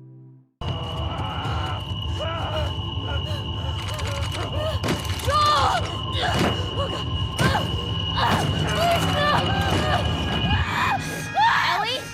Hey, That poor Ellie. baby. That poor baby. Yeah. We had a lot of conversations here about Ellie's thought process, the things she's not expressing, but she put the baby's life at risk right now, right? It's like, who knows what, and when she's in this fog of PTSD, what she could have done. This is the moment for Ellie where she's... It's never going to get better. It's not going to get better, and she's put her family in danger. So it's probably better to just go. Well, Dina is also trying to sweep it under the rug, and this is what's going to happen in the next scene. Like, let's just go back to bed. Everything's fine. If I could buy another week, maybe she'll get a little bit better. Or even just the distance to speak. It's just like when somebody's really in the thick of like the panic and the fog of grief like that, it's like you do kind of need time in order for them to kind of continue to progress through the stages. But it's like Ellie is refusing to move through these stages. And so like I feel like when we were doing this, like the patience that I have with it was that it's like maybe she'll move to the next stage soon. Maybe we're getting there. Maybe that's what we're getting to. I don't know if we ever talked about this, but we had a whole different version of this part of the game where it was Maria that showed up. Yeah, but we felt it would be more intimate if it were seeing how broken Tommy was. Well, it should be like feel more the guilt of like seeing the damage on Tommy and having Tommy been changed over this year since he got back to Jackson, of like the guy that wanted to protect Ellie and not go on this quest for revenge is now guilting her into it. I like that you're coming in late and you're seeing that this man has been very broken, and we're getting a sliver of how the abuse he experienced and the things that he did in Seattle have irreparably damaged him. And he's standing right in front of Ellie, and Ellie is looking at how irreparably damaged this man is, and she's like, yep, let's do that to me too. I'm willing to see the ghost of my future. That's the fate I deserve. Sorry. Nah. We talked about it a lot, and yeah, it's what we both want, so. Well, the other thing we were talking about is the other big Ellie-Tommy scene is after Joel's death and how they can't look at each other. And then this happens again here. Once he asks her to go, she can't look at him. I think it's a confrontation thing, or when I'm feeling anger, I get uncomfortable, like I don't want somebody to see it. It's also the shame, right? Of the shame of, Yeah. I'm letting you down. I'm letting Joel down. I'm letting myself down. Yeah. Described her as built like an ox, traveling with a kid with scars across his face. He said they're living. I also think that there's something important in the scene for Dina, right? Because Dina has been such an amenable partner through so much of this game and their journey, and even when Ellie's off the deep end, Dina is a nurturing force. And here she's finally drawing the line. We're done with that. She's finally like, we're done with that. I'm speaking for Ellie now. There's a line here, and you've crossed it. And like the rage I felt too when he keeps going, I was like, it's love it. insidious. You know, it's like he came and brought the virus back into the house and now she's sick again. Think of all the guilt he's carrying. He failed to save Joel. He failed to save Jesse. He failed to get Abby. He's fucked up. His marriage has fallen apart. All he has left now is this revenge. That's it. Well, it also it goes back again to that ego thing where it's like, you asked me to do this and I did it. I went to Seattle. Now I'm coming back for you to pay up, and you're going to be a little bitch about it? Well, it's, and again, he's too blind to see the suffering that she's going through. all he could see is like She looks great. how damaged he is. But what he's say is like, oh, you live out here, and like, and you got your family, and everything's cushy, and everything's fine, and I'm the one suffering. But he doesn't see that he's not the only one suffering. And I love that Jeffrey, when Dina walks over and Ellie's sitting there at the table, and Jeffrey is not even acknowledging Dina. In a way, Tommy might feel like, I'm more family to you than Dina is. Yeah, I've known you longer. Like, That's exactly think what of it everything felt, we've been through. And it's the only time there's really personal conflict between Ellie and Tommy. That's one of my favorite Dina moments. Yeah. Because it felt so real. I was so mad. Yeah. Just like flying out the screen door and being like, listen, motherfucker, get off of our property. I love it.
So this was one of the first things we shot for this game. Yep.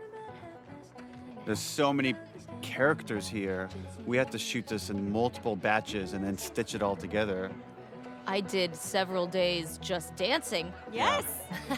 Yeah, remember we brought a dance choreographer that spent some time with you, Shannon. Yeah.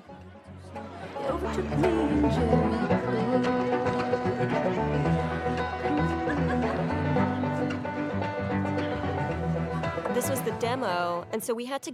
This was tricky because we're introducing to the world a lot of new characters with a lot of interesting dynamics, and trying to do that through exposition, but as thin an exposition as possible because, dear God, nobody likes exposition. It was hard. What happened? This scene has jumped around all over as we're playing with the structure. It used to be in the very beginning, and then we felt we just had too many cutscenes in the beginning. We needed to get to the action a little bit faster, and then we moved it to the end. We changed the writing for the beginning. She's putting on quite the show. But there's something kind of nice, and I guess there's a tragedy to it of coming here at the end as a memory. Of just seeing Jesse's alive and Ellie and Dina are okay and no one's, and there's Joel. Hey, what took you so long? Oh, And this like really innocent first kiss. Hey, don't forget, we're heading out early, so get some rest. Yes, sir. You're such a dick. Come on. This was the first scene we shot. This was the first scene we shot after you hired me. Yeah. How bad do I smell? Like I look at this and I'm just overwhelmed with all the details of the shirt, of sweat stains, of little hairs on the neck, little dimples on the smile. And just, this is hundreds of people of work for months to get this little moment. Sweat and trying to capture it. The hair that I put behind her ear is crazy. Yeah. And that has to switch from being physics hair to being hand animated hair It's as soon as you crazy. make contact with it. Whoa.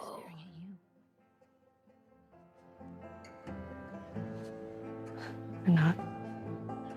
And even just the kissing, like, I mean, it's just, it looks so realistic. Yeah, and it's actually a combination of several performances all stitched together right here. And then the lighting has to change from shot to shot.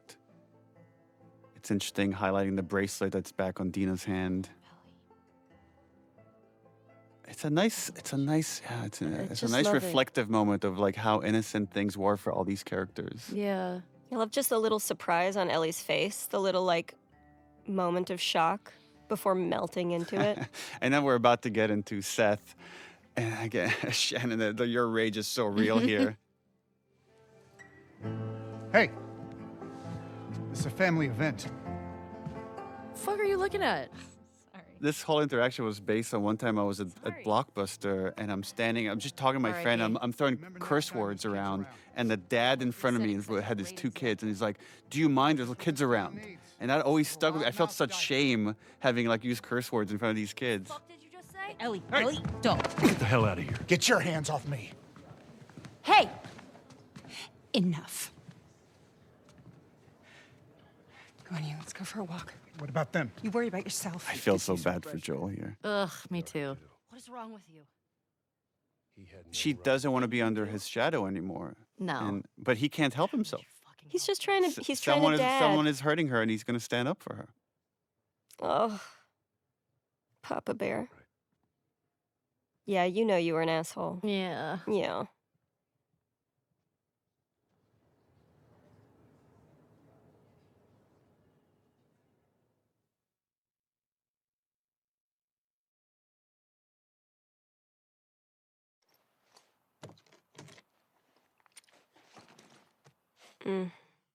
Saddest scene.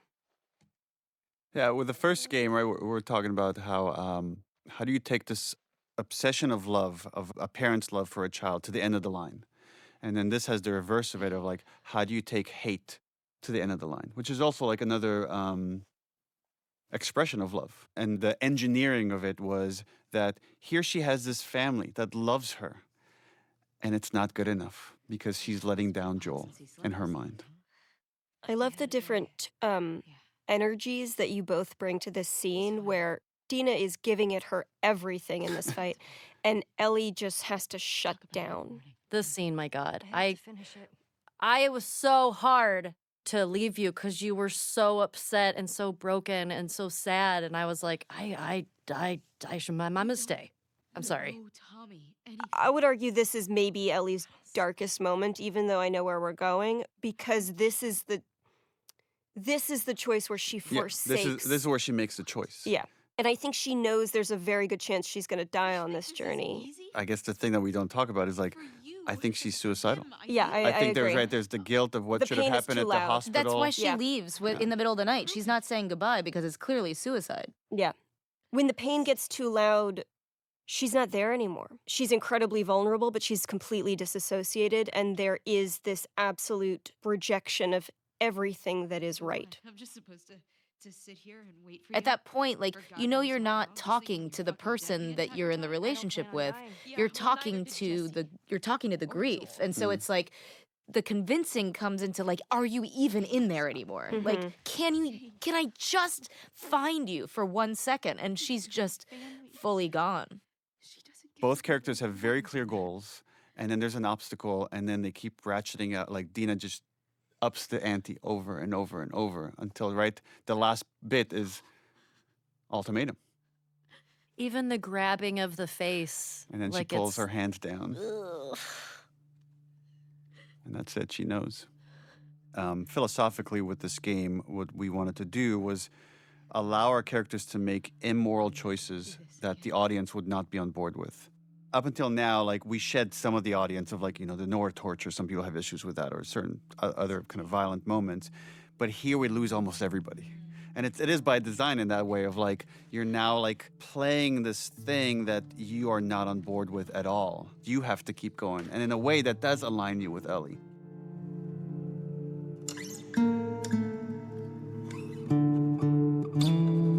These shots are so gorgeous. There's a nice misdirect coming up here. We purposely gave Lev chucks, so you're thinking for a second that, oh, okay, this is where I pick up Ellie's journey.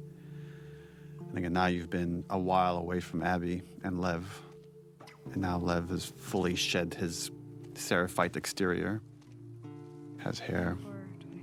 I love to see their growth, their relationship in this moment. Okay, Constance. In letting go of hate, Abby has taken on Owen's optimism, Owen's hope. This thing that was just this flame that was almost completely extinguished within her. Somehow in all that tragedy and all that horror, she was able to find it again. Her face seems brighter, it seems lighter than it has been the entire game. Come on. Even in the flashbacks. Guess they've got solar. Oh.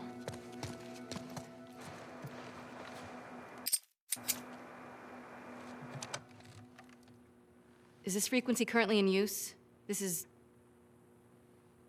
so small, but I love What? the hope. Again, it's just like she has a bit of hope here, and then it's cranked up to 10 when she hears the fireflies on the other side of this radio. And isn't the firefly on the other side of this radio another Vox Machina hero? Is it really? Yeah. Who is it? Liam O'Brien. Is it? Yeah. He was my fellow nurse, wasn't he? He was. Yeah, we were the two nurses. In Last of Us 1. Is this frequency currently in use? This is Abby from Santa Barbara. Is anyone out there?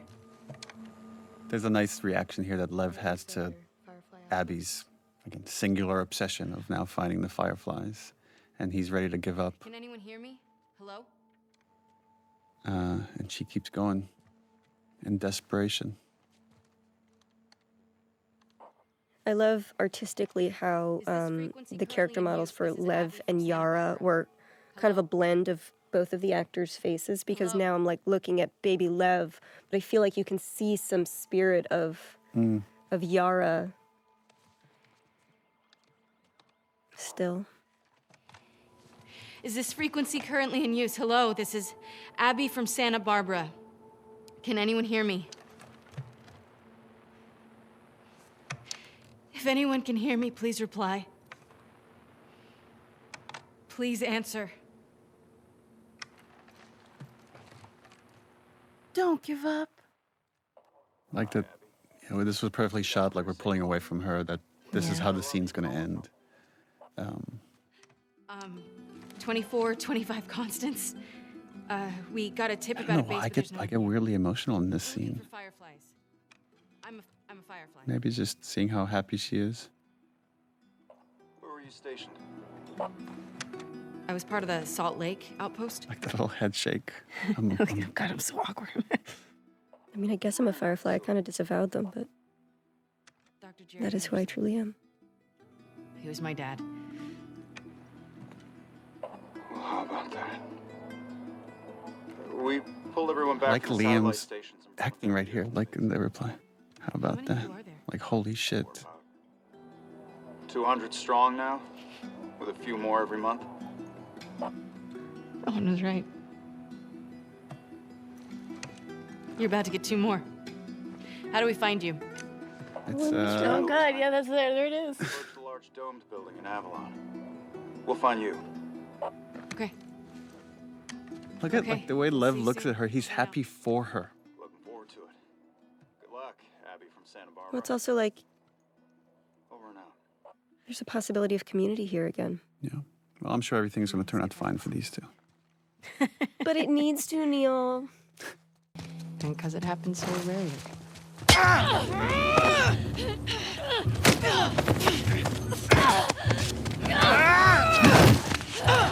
Here they get ambushed by a new group, the Rattlers. The Rattlers are the worst people we've encountered in the game for both practical reasons, which were we want you to get to see Ellie at her most vicious, most violent. We want her kills to feel brutal and justified. And we want to feel like Abby and Lev, were they not saved, would have died. There's also, with this group, wanting to make them really awful to play a little bit with tropes and structure and misdirect the player. That in a lot of these stories, you have these two characters that you're rooting for against each other, and then there's a really evil force, and you see them team up, and they're going to work together to defeat the bad guys. And that's not how this plays out at all. That always felt a little too cliche, and I don't know if it really spoke to the themes of what we're trying to say here. But we wanted the player to think that's what's going to happen. There's a nice economy here of storytelling. Like, we don't show Abby arriving at Santa Barbara with this boat that has become a character of its own in the story. And we're just here with Ellie picking up the tail end of their journey. There's also like a really interesting note here from Abby.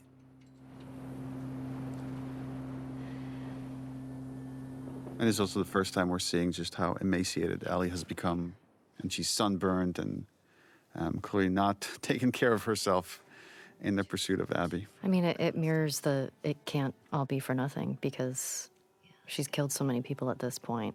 If she stops, that all is just for nothing. I really like the parallel of the first game of her wanting to see things all the way through with her stubbornness, even though there's a part of her that says this is not the right thing to do. Yes. Nice mirror here of the injury that Joel had in the hospital in the first game. We're constructing this. We wanted to injure Ellie badly. So again, she's choosing the pursuit of this thing over her own health, that she will likely die if she sees this all the way through. I would argue she is dead already. Mm-hmm. Doing this upside down hair was such a pain. Because they had to, essentially, you can't just move the hair upside down. You have to remodel the whole thing.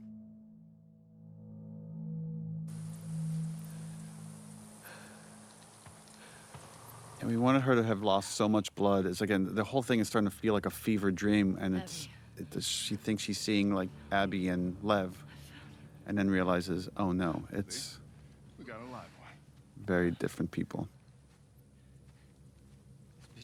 Travis and Logic.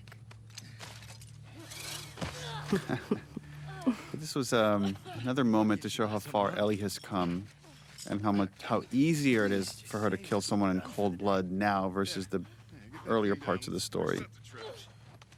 And one more instance where she could use her superpower of being immune to get herself out of these jams. And what she's employing here is very similar to what Nora did to her, which is like try to insult them so they could get reckless, and in that recklessness she'll find the opening. Something funny? Looks like you shit your pants. It's a good trick. I remember in this scene when I take the gun off of Bobby, the strap in one of the takes went across his neck, and I gave him a really bad rope burn. Oh no. Because I just yanked it really quickly, and he had that for about a week. Oh no. It looked really, I was like, oh no. It looked like he was strangled or something. But he looked badass. He was so excited. It was like, oh my God, Ellie killed me. He was such a fan of the game. Right. He was excited. I love how efficient that action is right there. Of just grabbing the gun, spraying across his legs.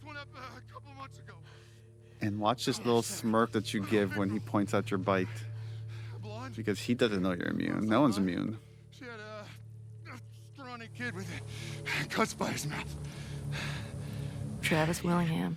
Yeah, that's her. Look at your face there is like it's like she's getting another hit of her drug. Of like, I'm actually back on the trail. She's so close, you can feel it. Watch this smile. Looks at the bite. Right. Talk. There. She's in a holding cell in our camp. Where's that? Head that way till you hit the railroad track. That'll lead you to a resort. It's like, had this exchange happened earlier, if she killed someone in cold blood earlier, there'd be a very different reaction. It's like she's becoming more and more like Joel at this point, more and more capable, and more cold about the violence, where she could just execute it and move on and not think twice about it. I think at this point she's completely disassociated from the Ellie we've ever known. Staring him in the eye as he's dying.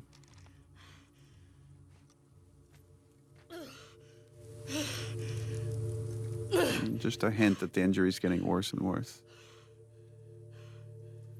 But again, she's not going to stop. She can't. Not yet.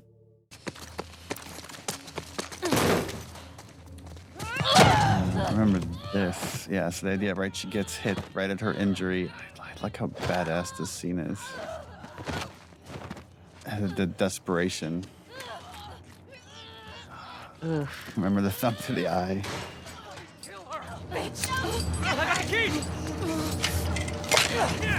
And this is Matthew Mercer. Yeah. Oh, yeah.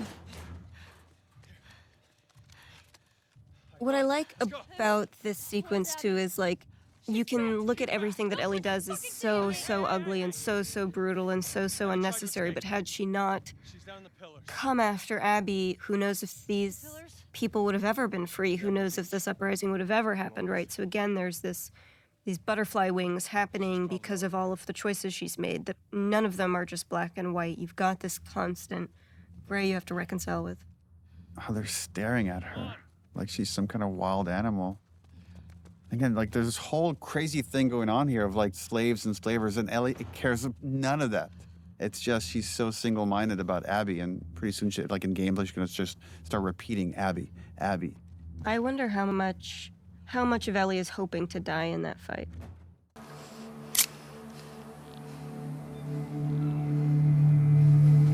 But I love how surprising the speed is, right? It's like you keep moving towards this idea of this fight, and the whole way you're like, Ellie, you're too fucked up, don't do this, don't face Abby, we know what she's like, and now you come to this absolutely wrecked, frail.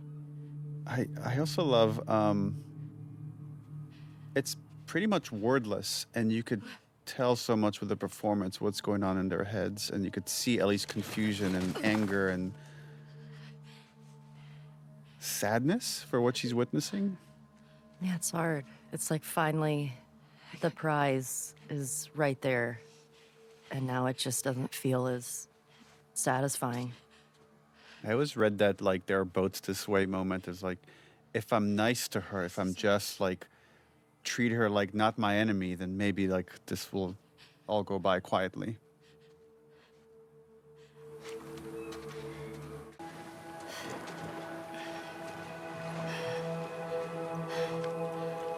To me, this is a really nice mirror beat of Joel with Ellie, Joel carrying Ellie, right? And so you have that invocation, and Ellie just has to watch it, has to watch this embodiment of somebody who represents every good part of Joel. It makes me so sad. This scene, it's just because Ellie doesn't know what to do with all of that anger and that hurt from losing Joel. And now this is the moment. Yeah, because at this point, that's all Ellie has left.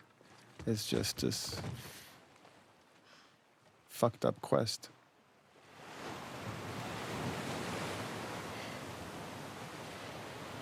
Yeah, imagine having that image stuck in your head and not knowing how to get rid of it. Yeah. And killing somebody else is not going to do it, but You have to get to that point. You have to realize it yourself. This was we actually had a really fun day. Yeah. As hard as this scene was, and it's so funny doing this with one of your best friends, of just like fighting each other, pulling her hair, being like, get out of here, let's fight, kick me.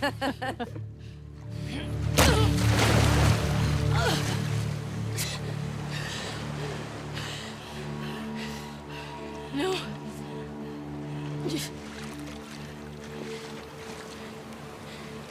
I'm not gonna fight you.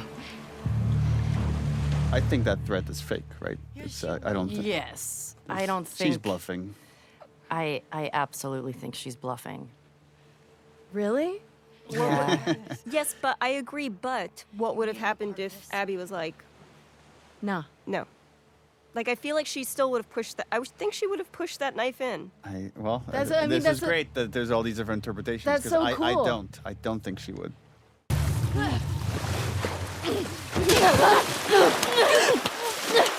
There were all these other versions of how Ellie lost her fingers. Remember, Hallie, of like, there used to be when someone was waiting for her at the farm and then tortured her in retribution for what happened in Seattle. Yeah. Oh, I didn't know that. Yeah, it was like the parent or somebody Yeah. of somebody who died, of like an NPC essentially, who came, and so you're seeing that cyclical nature of violence of like, you killed my person, you killed my person, you killed my person. So somebody you didn't even realize you'd really killed tracks Ellie down. I love how you pin her with your knee. Yeah. So originally the conception was that Abby dies here, and it would have been such a different game, I think, if if right now there was just a body underwater and Ellie was having this moment. Yeah, you didn't know that? I did not know Abby died here originally. Well, yeah, originally, like, I think both Yara and Lev died, and this was just Abby by herself when you meet up with her. And then Ellie kills Abby. Prof. Yeah. I think leaving Ellie with 3% of the humanity that she got from who she was, that good kid, that scrappy kid that Joel helped shape. I think if she killed Abby, you would never see that kid again. And this gives a hope that she's still in there a little bit and could be maybe revived in the same way that Abby was revived in the right circumstance. I agree. Seeing the reactions, there's people that wanting to know, what was it exactly that made Ellie stop? Is it Lev? Is it this memory of Joel? Is it everything she's experienced? Is it just like Abby's state, that it's not this person that defeated her in the theater? And to me, it's all those things. The way our brains work is so messy. And that's the story was always meant to be very messy in that way, that there aren't these clear-cut answers. To me, that moment is 2 more seconds, this girl is dead. So I already know what this feels like. I can see what I'm going to feel like 5 seconds from now. Yes. And it's no different. Yes. So why?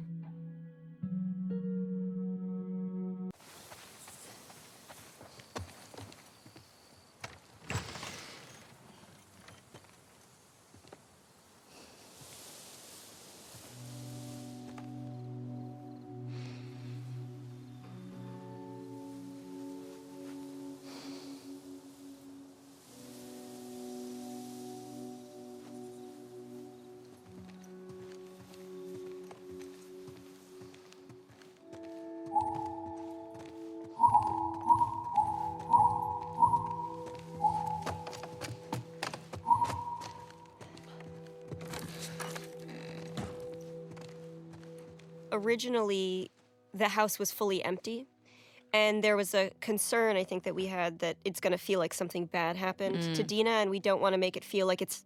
Right. That's the thought in her head. It's more, Dina has made that choice to move back. She had to move back, too. She couldn't stay there alone with a baby. It was too dangerous. But I do think there's something poetic in, like, she didn't take Ellie's things with her. Yeah. There wasn't a, I'm waiting for you, I'm going to build a home. It's I'm letting this... I'm letting this die, here. And I'm going to let everything rot for you. Well, that's really bleak.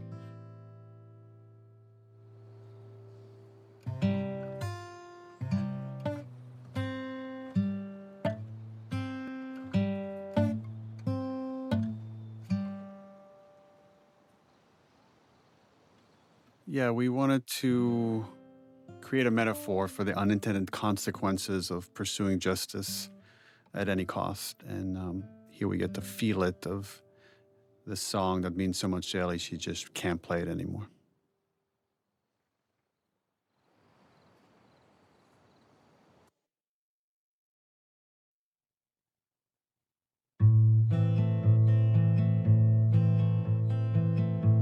Also interesting thinking about Joel's headspace right now, like just been humiliated by Ellie in front of everyone. Who knows what's going through his head, but for me, sometimes when I get just filled with anxiety, it's guitar. It's just sitting down and just jamming and just...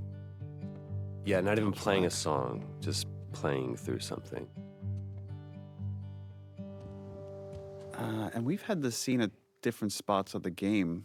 until we finally landed. It's this final moment. Yeah, I think originally we were going to put it before the midpoint showdown of the game. Right. Oh, it plays so much better at the end. Yeah, no, It does. now you can't imagine it anywhere else Yeah. once it's here. What are you drinking? Traded his soul for coffee.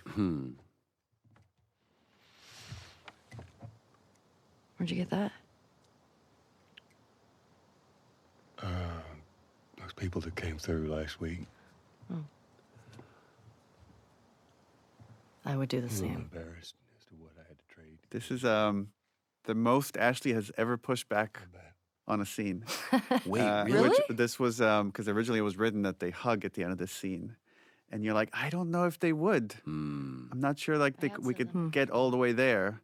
You were a sport about it, and we did 2 versions, one with a hug, one without a hug, and they were both very, very good.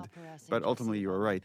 They're starting to forgive each other, but they're not fully there. Ultimately, makes it more tragic. Yeah. I think that's why she goes on this journey, because it's just like it was never solved. Our relationship was never fixed. Dina. Is she your girlfriend? No. No, that was just one kiss. It doesn't mean anything. She just, I don't know why she did that. But you do like her.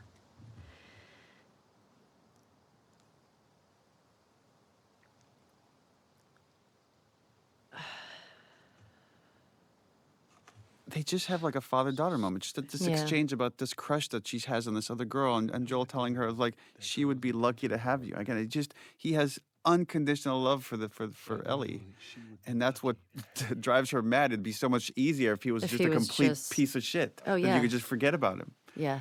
But you can't. I mean, that's what's hard. I mean, she knows that he cares, and she knows that he does love her. I was supposed to die in that hospital. I also love that you My life bring don't it back fucking to matter. we're talking around the thing that we need to talk about. You took that from And me. you doing all of these gestures to try to make it better is not what I want. I'm going to bring it back to what the issue is, and that's I should have died in that hospital. I also love watching. When do you both decide to make eye contact? Oh, right, interesting. And it's like right here for I watch at the end of this statement for emphasis. All eye contact. Because I am dead serious. I don't care the cost. I would do it all over again, even if it means I'd lose you. There is something to be said for your writing in this, which is I would do it all over again, and I would do it all over again. Walk the knife's edge of meaning, because there's one that is repentant and there is one that is resolute.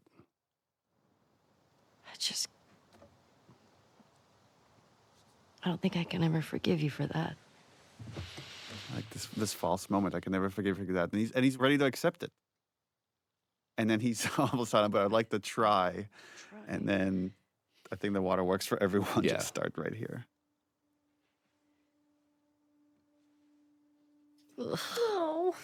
We did a lot of work of just writing these scenes and not being heavy-handed to talk about theme, but there is something about just the placement of the scene here. And it's a scene about getting over some horrible transgression that one feels, because there's other things that are worthwhile in this world than just kind of living in this resentment, next to the moment where Ellie decides to let Abby go. And whether she fully forgives her or not almost doesn't even matter. It's just she knows there's other things in life that are more worth putting your focus on.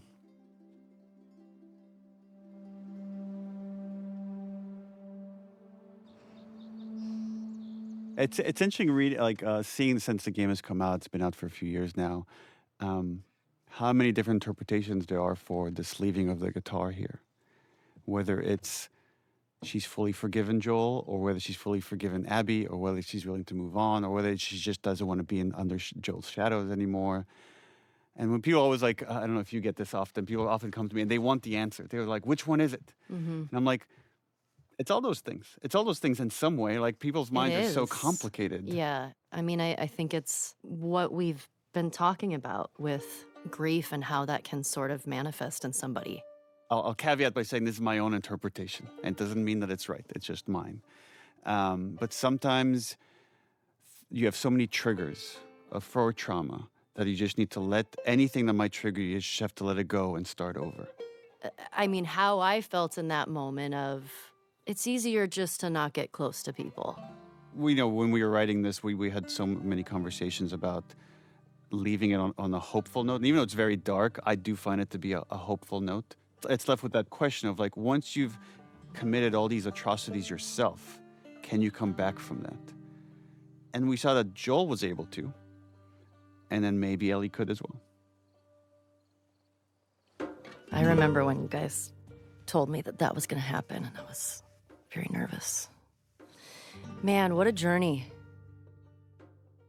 It's a long game. It's a long game. I'm curious, how do you interpret her leaving the guitar behind Ashley? Because she could have taken it with her. She could learn to play left-handed. I think that so much of it is, I feel like it's a lot of things. I feel like some of it is, deserving is not the word that I'm looking for, but I feel like there's a part of Ellie that's like, you know what, this is part of a life that I had that I now have to kind of leave behind because of the choices that I've made and the things that I did. And I think it's gonna be easier if I just leave it all and not have to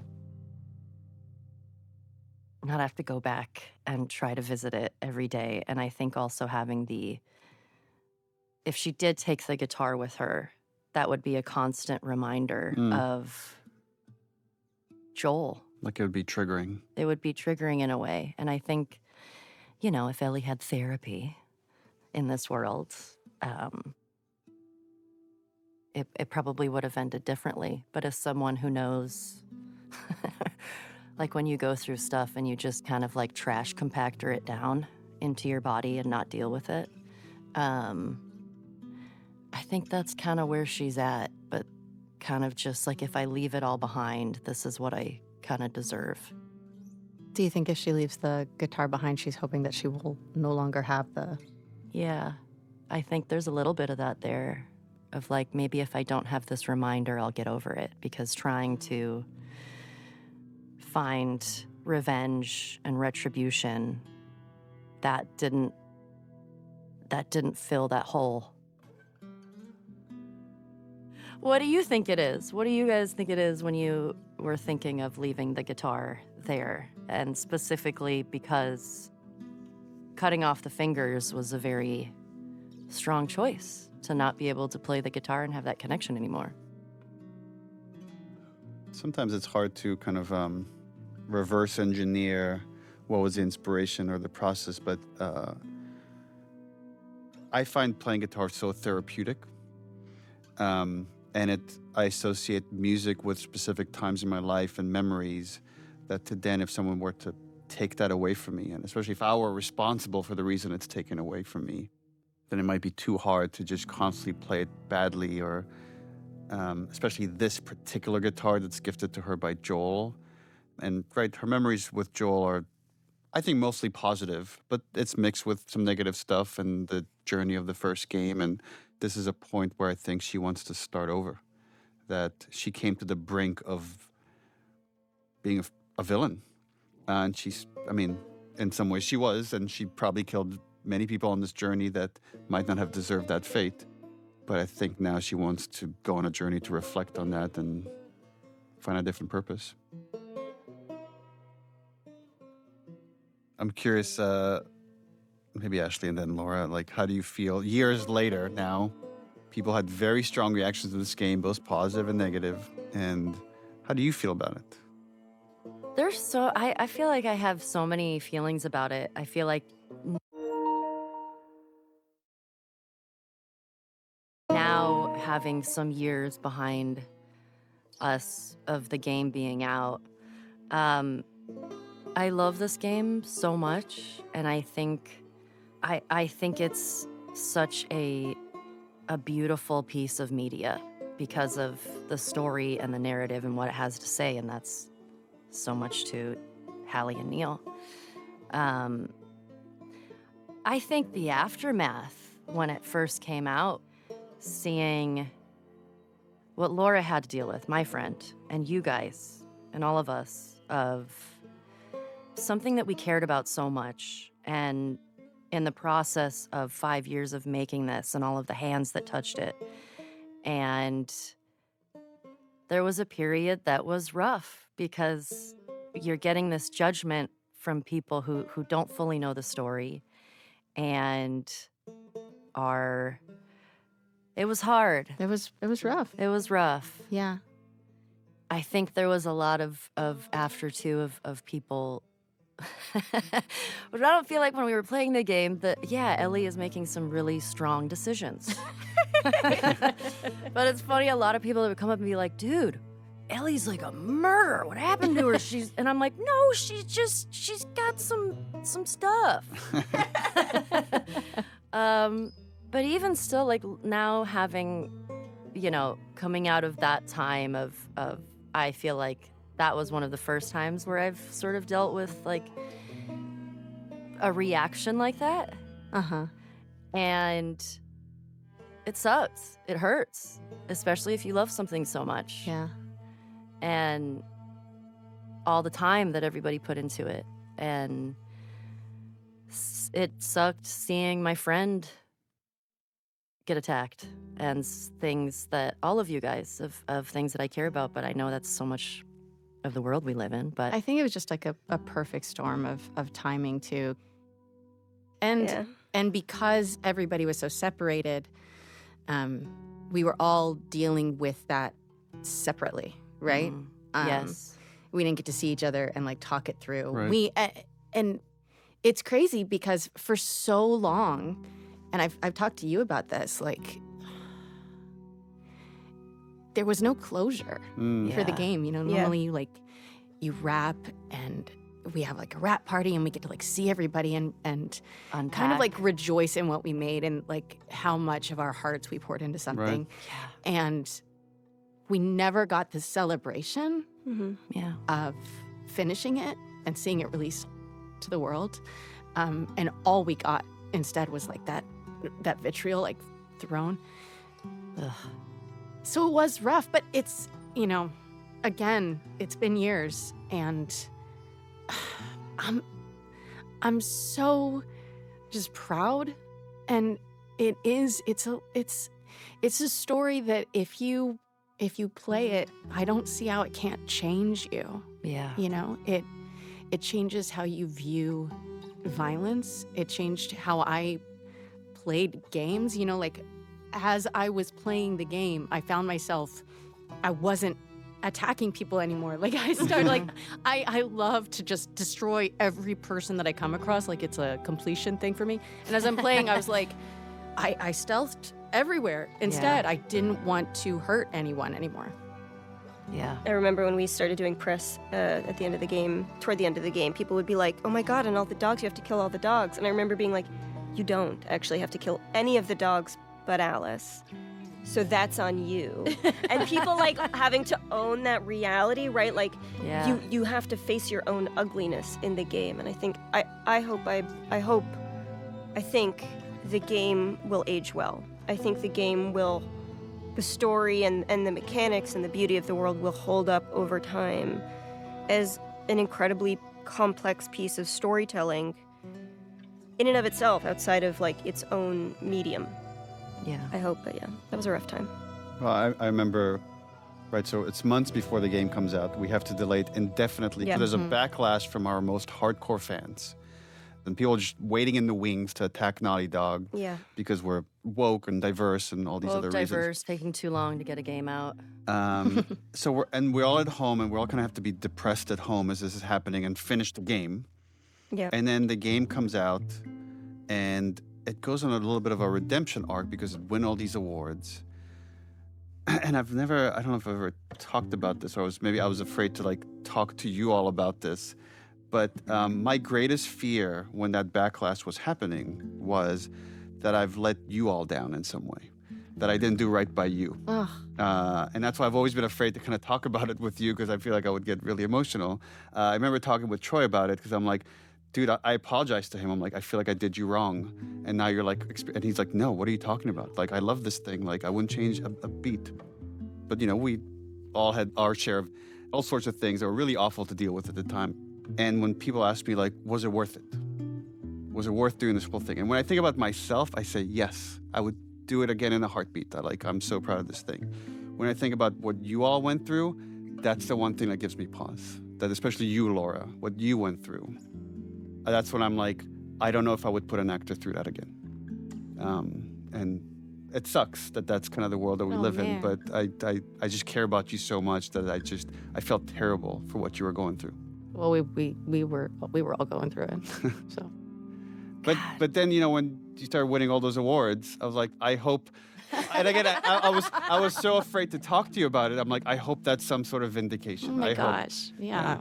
Yes, and you know, like I said, I think it's just time, right? Yeah. When it first happened, it was not a good time. No. But, God, I forgot. but I mean, I'm that was... still like, oh, But I love it. I do love it. And, you know, there's some people that just hate the game and hate us for it. Sure. And there's way more that love it. And some people say it's their greatest story they've experienced out of any media. And some people say it's the worst story they've experienced out of any media. But the interesting thing to me about it is, like, this game is so much about tribalism and saying, I'm right and you're wrong. Yeah. And losing the nuance of that conversation. And so much of the conversation, years later now, people are still arguing about it on that level and not seeing the irony that they're kind of proving the point of the story, the way they're arguing about it, about whether Joel was right or Abby was right or Ellie. And it's like, no one was right, no one was wrong. It's just messy and gross in the way that these conflicts usually are. Yeah. Yeah. I feel like looking back on this, it's so funny because I think when all of the backlash was coming out, I had a similar feeling like you did, which I think I told you, where I was like, it's my fault. What? I fucked it up. What are you talking about? Well, it's just, it's such a, like, I don't know. I think, I don't know. I mean, it's probably the same thing that you felt, where you're just like, okay, cool. When it really just doesn't have anything to do with you. It's a lot of people, like Laura was saying, a lot of the frustrations that people were having and the timing that we were in. But when I think back on this game, I love both games so much, but I feel like the story and I don't want to say the message of the game because it's like there's so much to say. I'm so proud of what we all made. And I think as I get older, I still feel like this is going to be something that I hold so dear because of something that we were able to accomplish and the story that we were able to tell, especially in a video game. And that it's a bunch of, I mean, badass women that are taking on this world. And it's a perspective that you don't see a lot, especially in video games. And as hard as that time was, I'm so proud that we got to be a part of it, that I got to be a part of it. Yeah. I regret every moment. It's the worst thing I've ever done. I guess maybe to wrap it up here, it's a joy. It's been awesome working with you both. I can't wait to do it again on whatever project we might do in the future, but there's a reason that I keep coming back to working with the same people over and over again. Because one, you try to find talent, but maybe even more important than that is you want to enjoy the people you work with. And despite you know how you know, we landed the plane, even if the landing was a bit rough with what happened there at the end. Again, just looking at myself, not for everything you've experienced, I would easily do it all over again. Same. Same. No. Well, you're out. Well, I left. I would do it. I would do it all again, but I would not have a Twitter account. Maybe that's the final lesson of Last of Us Part 2, Yes. which is Get off social media. Get off of social media. Well, after several hours with us, this is the end of our commentary. Thank you for hanging in there. I hope you got some insight into our process. As you can tell, we're very proud of this game. Until next time, endure and survive.